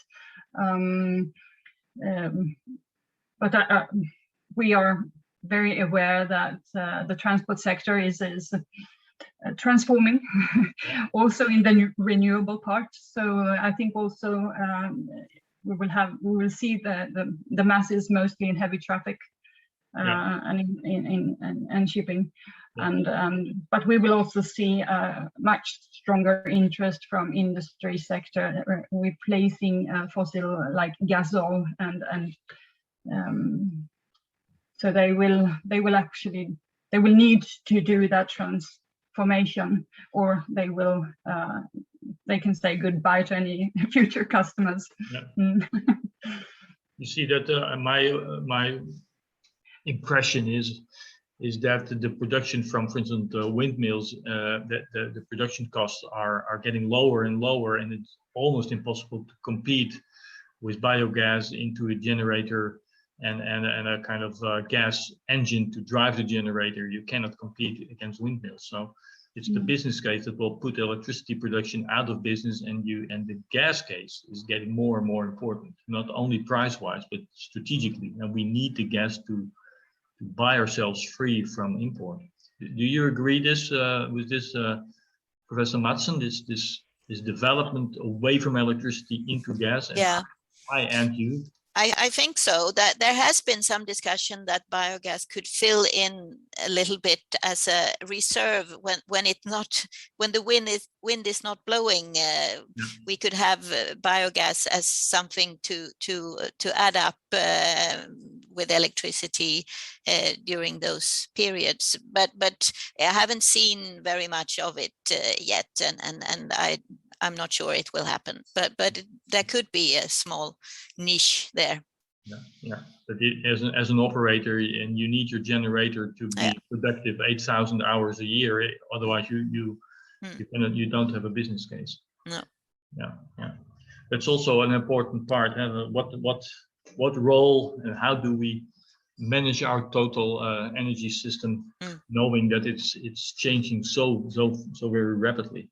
Are there any questions on those introductions we had, mainly on biogas in the biowaste chain in production, in distribution, in using, and in the choices, the strategic choices. What do we do with the gas? Could anybody from the audience reflect on this?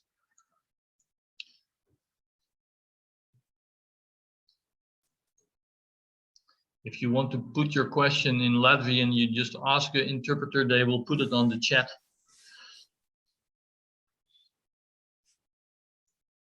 Not much coming in.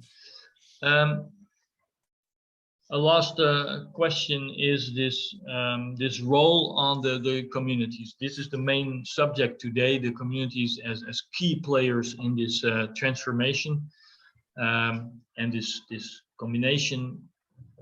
The rules and regulations, the ambitions, they come from Brussels. This week they come from Glasgow, but soon they'll come from Brussels again. And this pressure is high already, but it will not go down. It will go higher and higher. We opted for 49% in 2030 renewables. It will go to 55 and perhaps even 60%. And we know how difficult that is to reach those targets. Where it is already 2022, in fact, with a few weeks we'll be there. So this is a growing problem. Ambitions are high and they're justified, but the realization is getting more and more difficult. And a very big role is for the municipalities. But can the municipalities deliver this? I mean, Elvira, you're an officer in the middle of that, but isn't that a bit over? Isn't that the question? Isn't that too big? Don't we expect too much from the municipalities? I think it is expecting much from the municipalities, and I mean, I come from a rather big municipality here. The surrounding municipalities are much smaller. They have the same agenda, so to speak, in what they must do in a legal context, you know, schools, healthcare, etc., etc. So these questions that are not exactly the municipal prime tasks, they are of course handled in different ways within different municipalities, also in Sweden. So smaller municipalities cannot put as much effort as Kalmar municipality can. So then again, it strengthens the fact that we must collaborate regionally, nationally, internationally. So you cannot put the same, I think, my opinion, you cannot put the same pressure on every public authority, because the circumstances vary and resources also vary a lot. Yeah. So yes, it's difficult to say that the municipalities must do all the work. It's a combination again. Municipalities must make it easy for their inhabitants to lead or to have a sustainable life, but it also has there's also responsibility on an individual scale to each and every one of us, and of course local companies. But it's interesting. It's a more political question. The national governments are very well connected to Brussels, and many of our leaders are present in Glasgow at the moment. But the municipalities are very, very bad represented at this moment in Glasgow. They are not organized. They don't have a profile. Sometimes one or two mayors go there from big cities, but as a group in the society, they are not organized. This is a unique meeting that we have so many people from municipalities across a few countries in Europe meeting each other, but in general, municipalities do not cooperate international and develop a lobby cloud in Brussels. That could be a new plan for the future. Organize yourselves, because you have such a big role to play. Okay, that's a very easy observation, but to get it into action, that's another question. Perhaps our next presentation could help us a little bit into that direction. We're a few minutes ahead, but Dr. Arnes Lennertz, are you ready to do your presentation. Yes, good afternoon, dear audience. I'm here. You heard me? Yes, I hear you very well. Can you put your presentation on? Okay, I try to do that.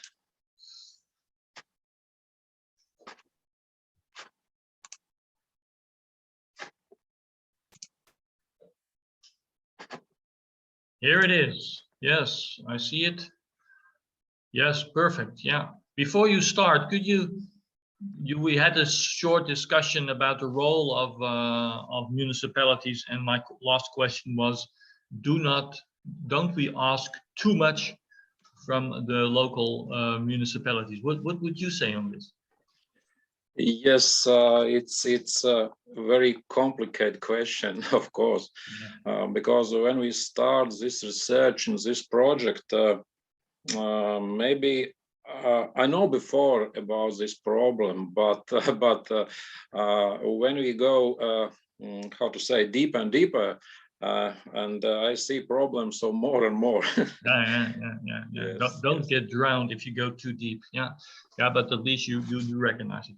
Okay, I give you the floor. I was a bit worried because I saw you have more than 70 sheets. No. You reduce it a little. Yes, now it's changed and take a little bit shorter. Yeah. Okay, the floor is yours. Please do. Thanks. Yes, good afternoon, dear audience. My name is Arnis Lenarts, and I'm a representative from Latvia University of Life Science and Technologies.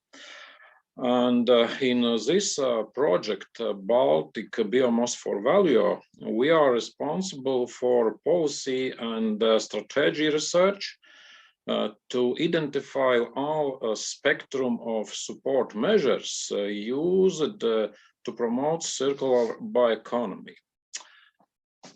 And today, I'm very shortly introduced to you with mine results, what we find in the project study process. Of course, all results on the project research you can find in project webpage. And here I put some links in the bottom picture, and of course, directly you can find this report. Shortly about content today's presentation.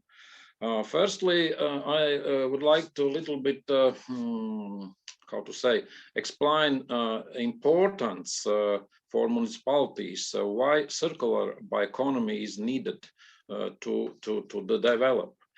Secondly, a little bit about how to develop a good business models in municipality territories. Then I show you analysis of circular economy and bioeconomy policies and what we find about support measures. And then in the end, I show you some results about a business environment study, because we take some 12 examples in other places in Baltic Sea region country, and then take some questionnaire. Yes, we all know these 5 objectives, and of course circular bioeconomy is needed because we can ensuring food security, of course. We managing natural resources sustainably. Thirdly, of course, we can reduce the dependence on non-renewable resources. And I take a little bit because I can see my, okay, it's now okay. And of course, previous discussion, you said about mitigation and adoption climate change, of course, and nowadays it's a very important topic, and you told about this climate conference, what's going on now in UK. And of course, for municipalities, I think very important job creation in rural areas. Looking these 5 objectives, I would like to say that circular bioeconomy is transdisciplinary, and we need a systemic analysis of all bioeconomy sectors, not only waste or agriculture, forestry, because very often all these policy strategies or policy documents take in content support measures which regulate all these sectors. And yes, this is a one main problem when we start research these support measures for all these sectors. Yes, I would like to little bit shortly remind you about policy environment in European level. We all remember this first bioeconomy strategy, which built up in 2012. And then, of course, this document upgraded 2019. And now it's actual document. And of course, this document has some strategic or action plan. Now, this strategy about bioeconomy is very closely to a new strategy about European Green Deal. And of course, the second one, strategic about circular economy. And it is one of the main building blocks of the European Green Deal, Europe's new agenda for sustainable growth. The US transition to circular economy will reduce pressure on natural resources and will create sustainable growth and jobs. In this content or context, I would like to say municipalities how to say a main role, how these processes changing in their territories. If we look in real situation, I would like to say, firstly, municipalities have to identify what bioresources they have in their territories. In our project, our colleagues from Poland made some research about potential of other kind of bioresources. And this picture, you can see we have very different situation in our countries. And this is one things which very important to understand which kind of measures, support measures you can implement, because you have very different bioresources. For example, in Latvia, we have very large amount about bioresources from wood, and very big number we this wood chips exported to other countries, not used in our own country. Second one, very important things, what kind of structure you have, what kind of resources you use, because in this case you must know what we need to change, what you need to change. And if we look in our situation, again, I take some results from previous research in our project from Polish colleagues. You can see a very different situation in all these countries. For example, in Poland, they need a change structure because they have a very high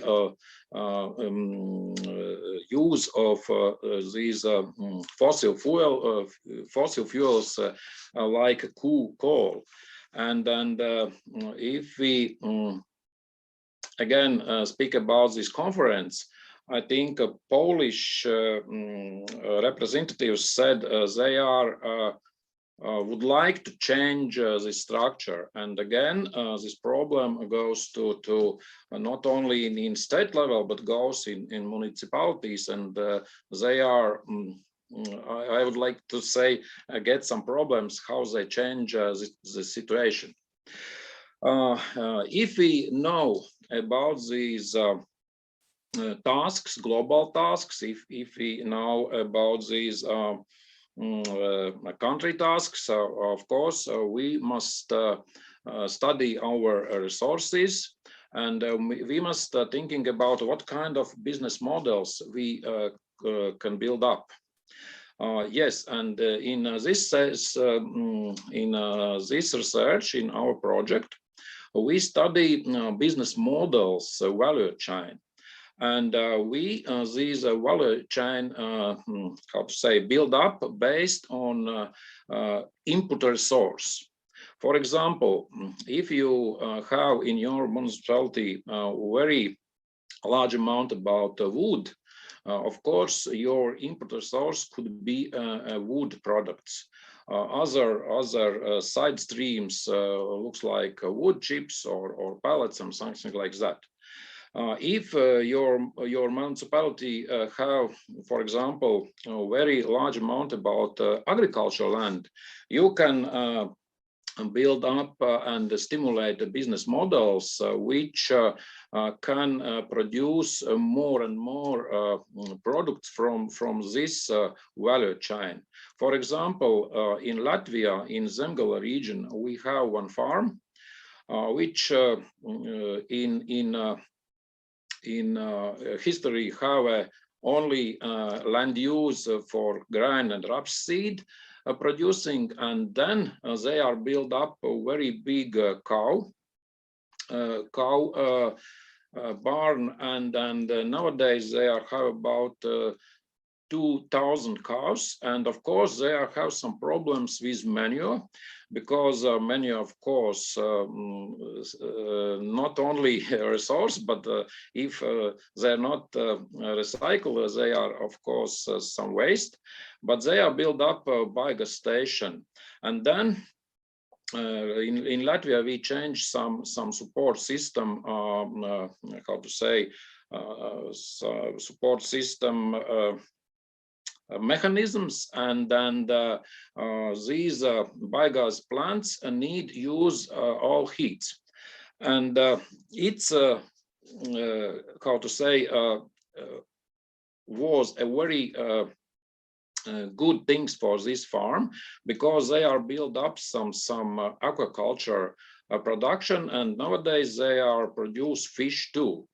Of course, this very large farm, but some support measures goes from local municipality, because for example, if in Latvia owner not use agricultural land for producing products, they must pay a higher tax for this land. And yes, of course, it's one of support measures which promote production.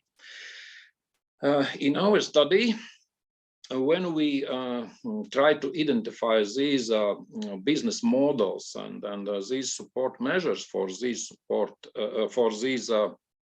business models, we try to understand all these bioresource flows, and which kind of processes and which kind of products they are can make, and where is the, how to say, short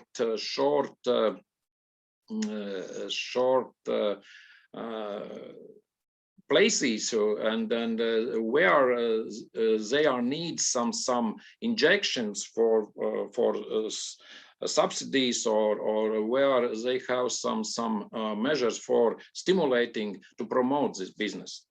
And based on this picture, we analyze all circular economy and bioeconomy policies in EU level, and mostly in Baltic Sea region countries. We divide all these policy possible measures in three groups: roles, support measures, and policy instruments, and then try to find how these rules, support measures, and policy instruments take to impact to promote bioeconomy, circular bioeconomy. Here we find some theoretical research about that. Maybe I not explain more deeper this one, but go to next slide. In our research, we divide all these support measures in four groups. First group is fiscal measures. And in this group, you can see some kind of taxes, some kind of market introduction programs, some kind of subsidies, and something like that. Second group is regulatory support measures, and in this group we include some quotas, mandates, bans, green public procurements, and thirdly, we identify social support measure groups, and this one means labeling, certificates, market introducing some stimulate mechanism, something like that. And lastly, sustainability support measures. It's measures about mostly about greenhouse gas emission goals, about pesticides and other kinds of chemicals which used and which maybe not in future, based on Green Deal, not so much could be used in production systems. Yes, based on this analysis, we build up some pictures for all our countries, and structure these support measures in four groups and in four sectors. And summary of this research you can see in this picture, and I'm not surprised about these results, because in Latvia we have very many support measures like regulatory or fiscal goes to bioenergy industry. And of course, second one sector is agriculture, and here again very many support measures and fiscal or regulatory goes from EU, mostly from agriculture policy.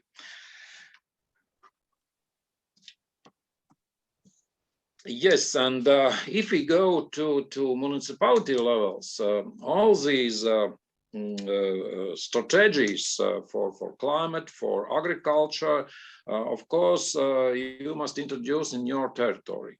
And when we study these bioeconomy strategies in Baltic Sea countries, we see a very different picture, because some of our country have not own some of countries have they look in municipalities, and if you would like to stimulate or subsidize some bioeconomy models, you must identify some sustainability factors, what you need to measure. And for example, in Latvia, in Vidzeme region, we have a policy document which include all these indicators for one of part of Latvia territory.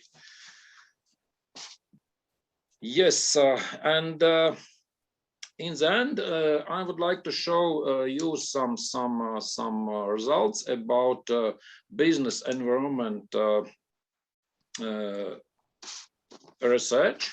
We build up some questionnaire where we include 12 examples of our business case, which have a basic for our business models, because in our project we must find some specific business models which could be implemented in all countries. In this research, we divide this business environment in two levels.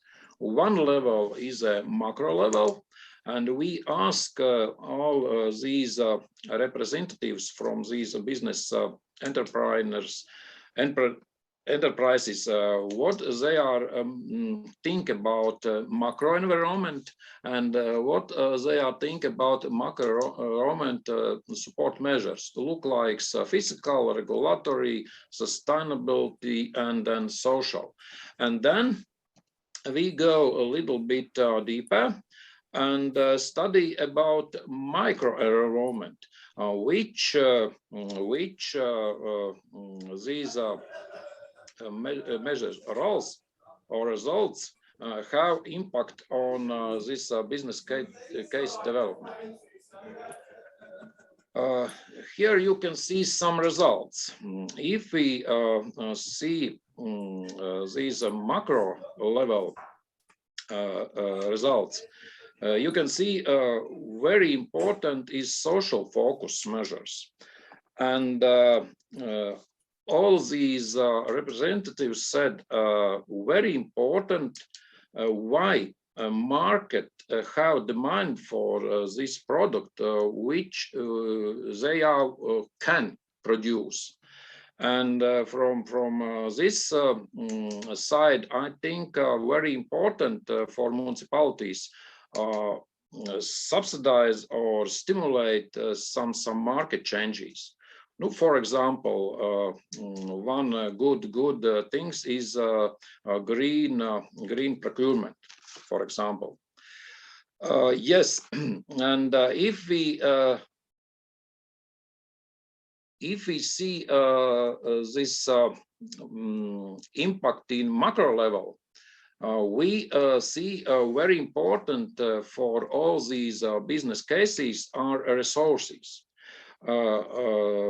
It means what kind or how much they have resources which can be used for producing all spectrum of products. And then if we see about these resources, very important why company have technology knowledge or technology of technology processes, how they can use these resources to produce some products. It means municipalities can help to promote knowledge about technologies. They can make some courses, some education programs about knowledge, how they can understand which business model could be introduced in these municipal territories. Yes, and in the end, we made some examples and identify these measures, which is important for all of these business cases. And for example, this case about agriculture production business model, which I show you before,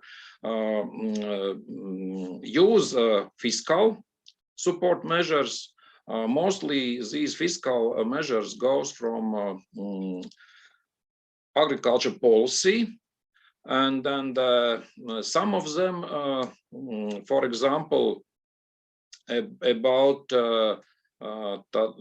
air pollution goes from our Latvian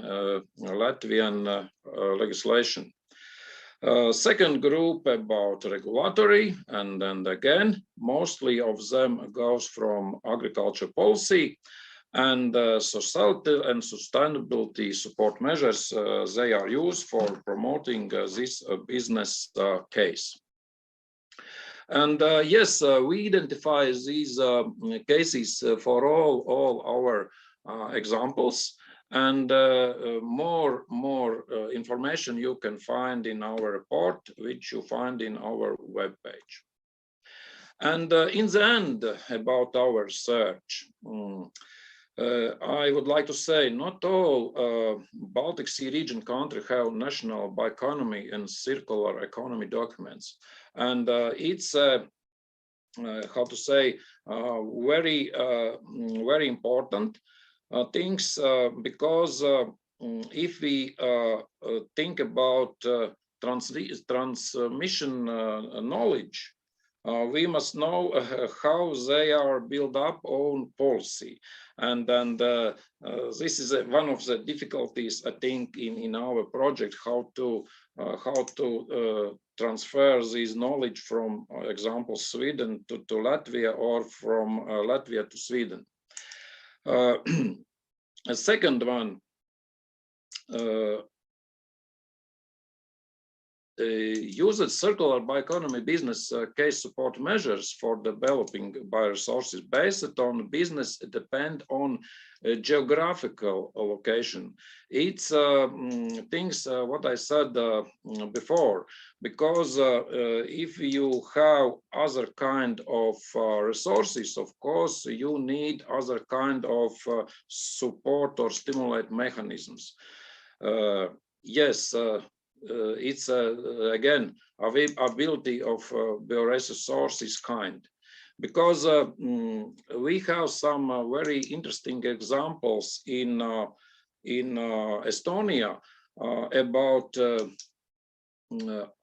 algae, but it's not usable, for example, in Latvia, because they have a little bit other kind of support system for this business model. Yes, and results of expert interviews we have in this business case, more important for bioeconomy business development are macro environmental factors. And of course, knowledge of bioresource processing technologies is critical for starting a business for using bioresources. Yes, it's very shortly about our research, and thank you for listening. And maybe you have some questions. I can try to answer it. Yeah, thank you very much. It fits very well into what we've discussed today. Yeah? You point out this dilemma from our strict and constant developing instructions almost from the EU, and then translated again into the municipalities. That is almost the big topic today. Eh? How do you do that? Whereas the world is changing so rapidly. It's also interesting to see that you identified those measures, the fiscal measures, the rules and regulations, the societal and the sustainability measures. And that it always is a mix, which makes it so difficult for municipalities that you have to mix all those three together. It takes other skills and knowledge and backgrounds to bring on this mix. So that makes it not so easy. And what I also took away from you is this, that you called it the micro environmental factors. That is on a micro base where the companies operate. that is so important to help them. Do you see any developments in your project or your direct surroundings that this micro element, this micro environment is developing in the right direction? In my opinion, I think yes. I think yes, because climate is changing. We see that result. Yeah. Winter is not yet in Latvia. only few weeks in year, and of course we need. But in my opinion, it's very how to say, very difficult to find a right way to go to market, because of course you can produce products from bioresources, but we all know all these products are so expensive, because products from fossil fuel of course is cheaper, and this is a very how to say, challenging. It's the other thing about biological agriculture.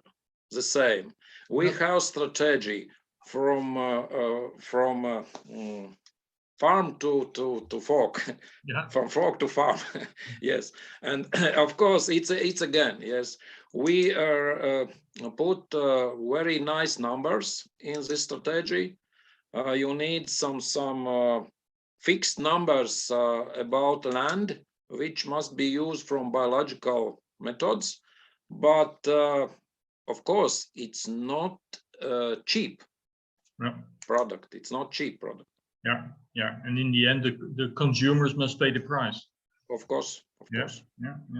It's a challenging, yes. That's a challenge. But even in this, you see now, for instance, the fossil fuel price are rising rapidly, and the CO2 price is rising rapidly. So both of them will make the business case for a bio-based economy more attractive. So yes, of course. But then these developments you cannot influence from your municipality. It's the world market that dictates this development. You have to deal with it. But I think it's a nice combination, your presentation and the previous one that Elvira Laneborg made, had this dilemmas that you face as a municipality regarding the big challenges we have to answer. So thank you very much. Okay, thank you. I don't see any questions coming into the chat. Do not hesitate if you still make up your mind to apply.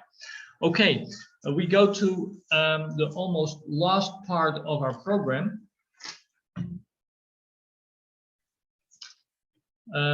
which is the presentation of Virginia Kargit of the Baltic Biomass for Value, which is our project that we're presenting here. Virginia, are you ready for it? Yes, I am. Hello.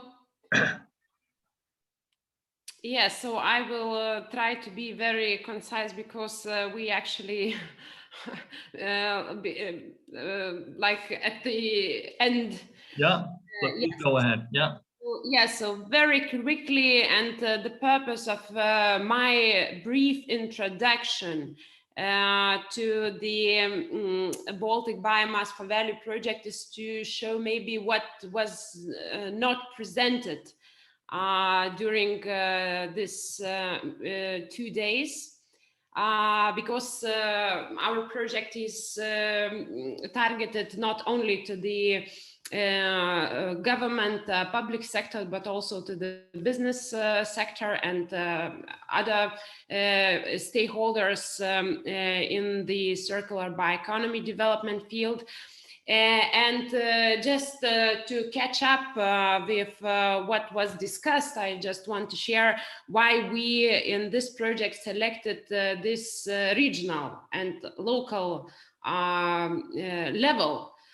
Because now, like as was mentioned by Arnis, EU strategy for bioeconomy was developed in 2012.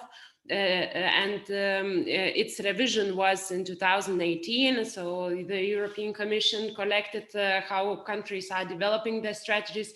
And actually currently there is a process which aims to collect information on how regions are within the European Union are implementing this bioeconomy development, what are their strategies and plans. So currently I get the message yesterday that in Lithuania they're searching the regions that have these strategies. So just a quick note on why this regional level was selected, and obviously it's important on the European level too. So our project, as could be actually understood from the presentations that was provided during today and yesterday, we are working with bioenergy, sustainable bioenergy production, trying to analyze and identify opportunities for using new biomass sources, chiefly biological waste, for this bioenergy production. And also we exploring opportunities for the other uses of this waste stream and byproducts for the higher value novel bio-based products.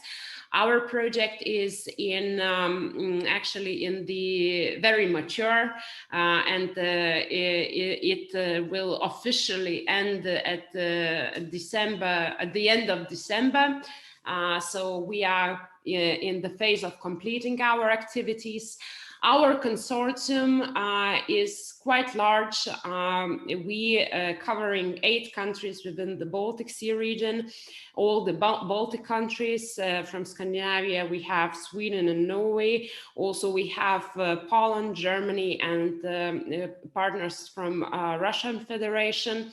And in terms of competences, we are also very broad consortium, because we do have national and regional public authorities, ministries and the regions, also sectorial agencies, business association, competence centers, and of course, research and academic institutions within our partnership.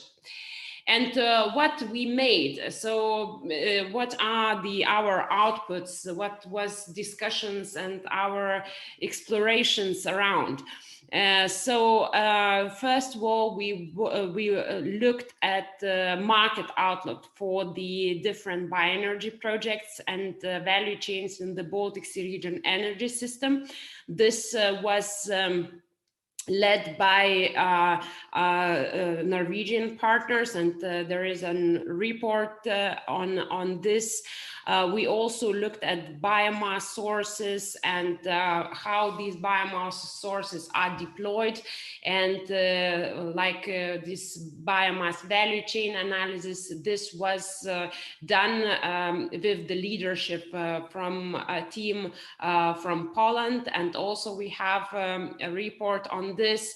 Very extensive work was done for the identification of good practice business models. We defined 12 of them, and then we have we collected actually around 60 examples from all these countries involved, and then the Estonian team did the clustering analysis and came up with these business models, which are very varied, from the bioenergy to these novel uses of bioresources, and it was all with the spirit of Interreg, which is on cooperation, not what locally we can do in some country or region, but as the macro region. So this activity involved extensive exchange between partners on what good practices are available at their country and region. And then we produced the analysis of support systems and these policy measures that creates enabling environment for this bio-based business to flourish.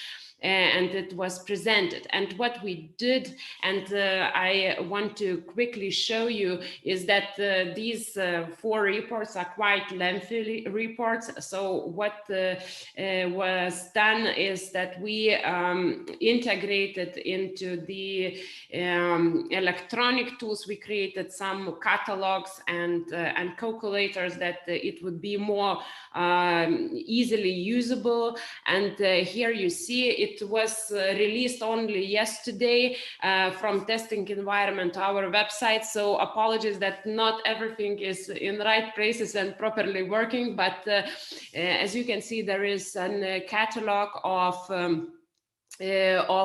these good practice business models and business cases, and you can search by country, by source of biomass which is used, by type of production, and basically we categorize it as those models and cases which focus on replacement of fossil fuels with bio-based fuels, on this novel uses of bio-based materials for non-energy purposes, integration of complementary production activities into circular production loop, and some practices on waste recycling. And what was noted by the, and I would like to emphasize a bit for the public authorities here present in this meeting, that this is the presentation from the colleague Hannes Vera. And when you analyze business model, you have like value proposition, because every business has to sell its products and services, and then how this business works actually. Yes, what are the partners, what are key activities, what are links with the customers, what are the customers, and then it translates into costs and revenues, and we expect that revenues will be more than costs, so it will be economically viable business, and what we are looking for sustainable business that also has some environmental and social benefits. And when we see into this organization of this good practice models, what was noticed, it was, here are more examples, but we noticed that distinguish between conventional business and these good practices bio-based business is this that these new emergence business, they requires more R&D, and they are more interdisciplinary. So if you have some conventional farming, so it's one thing, but when you integrate bioenergy, when you integrate other type of production, try to build networks of customers and so on, so it gets more complex. So at regional authorities level, I think that, and it was actually emphasized by Elvira, is the role of facilitator, like to bring together different stakeholders in the region to unlock this potential of circular bio-based businesses. It's very important. Of course, this, as Arnis mentioned, this transfer of available technologies are also very crucial. It depends on country actually, because some in some larger countries with larger regions, the regional authorities have like capacity to fund, for instance, some kind of research. In such countries as Lithuania, it's more centralized, so they are have less leverage on that. But of course, through this knowledge transfer and facilitation, it could be encouraged. We also, and just very quickly, we have also these cases, 20 cases, when you can look what are these examples, how they work, and it's very important section. I think that it's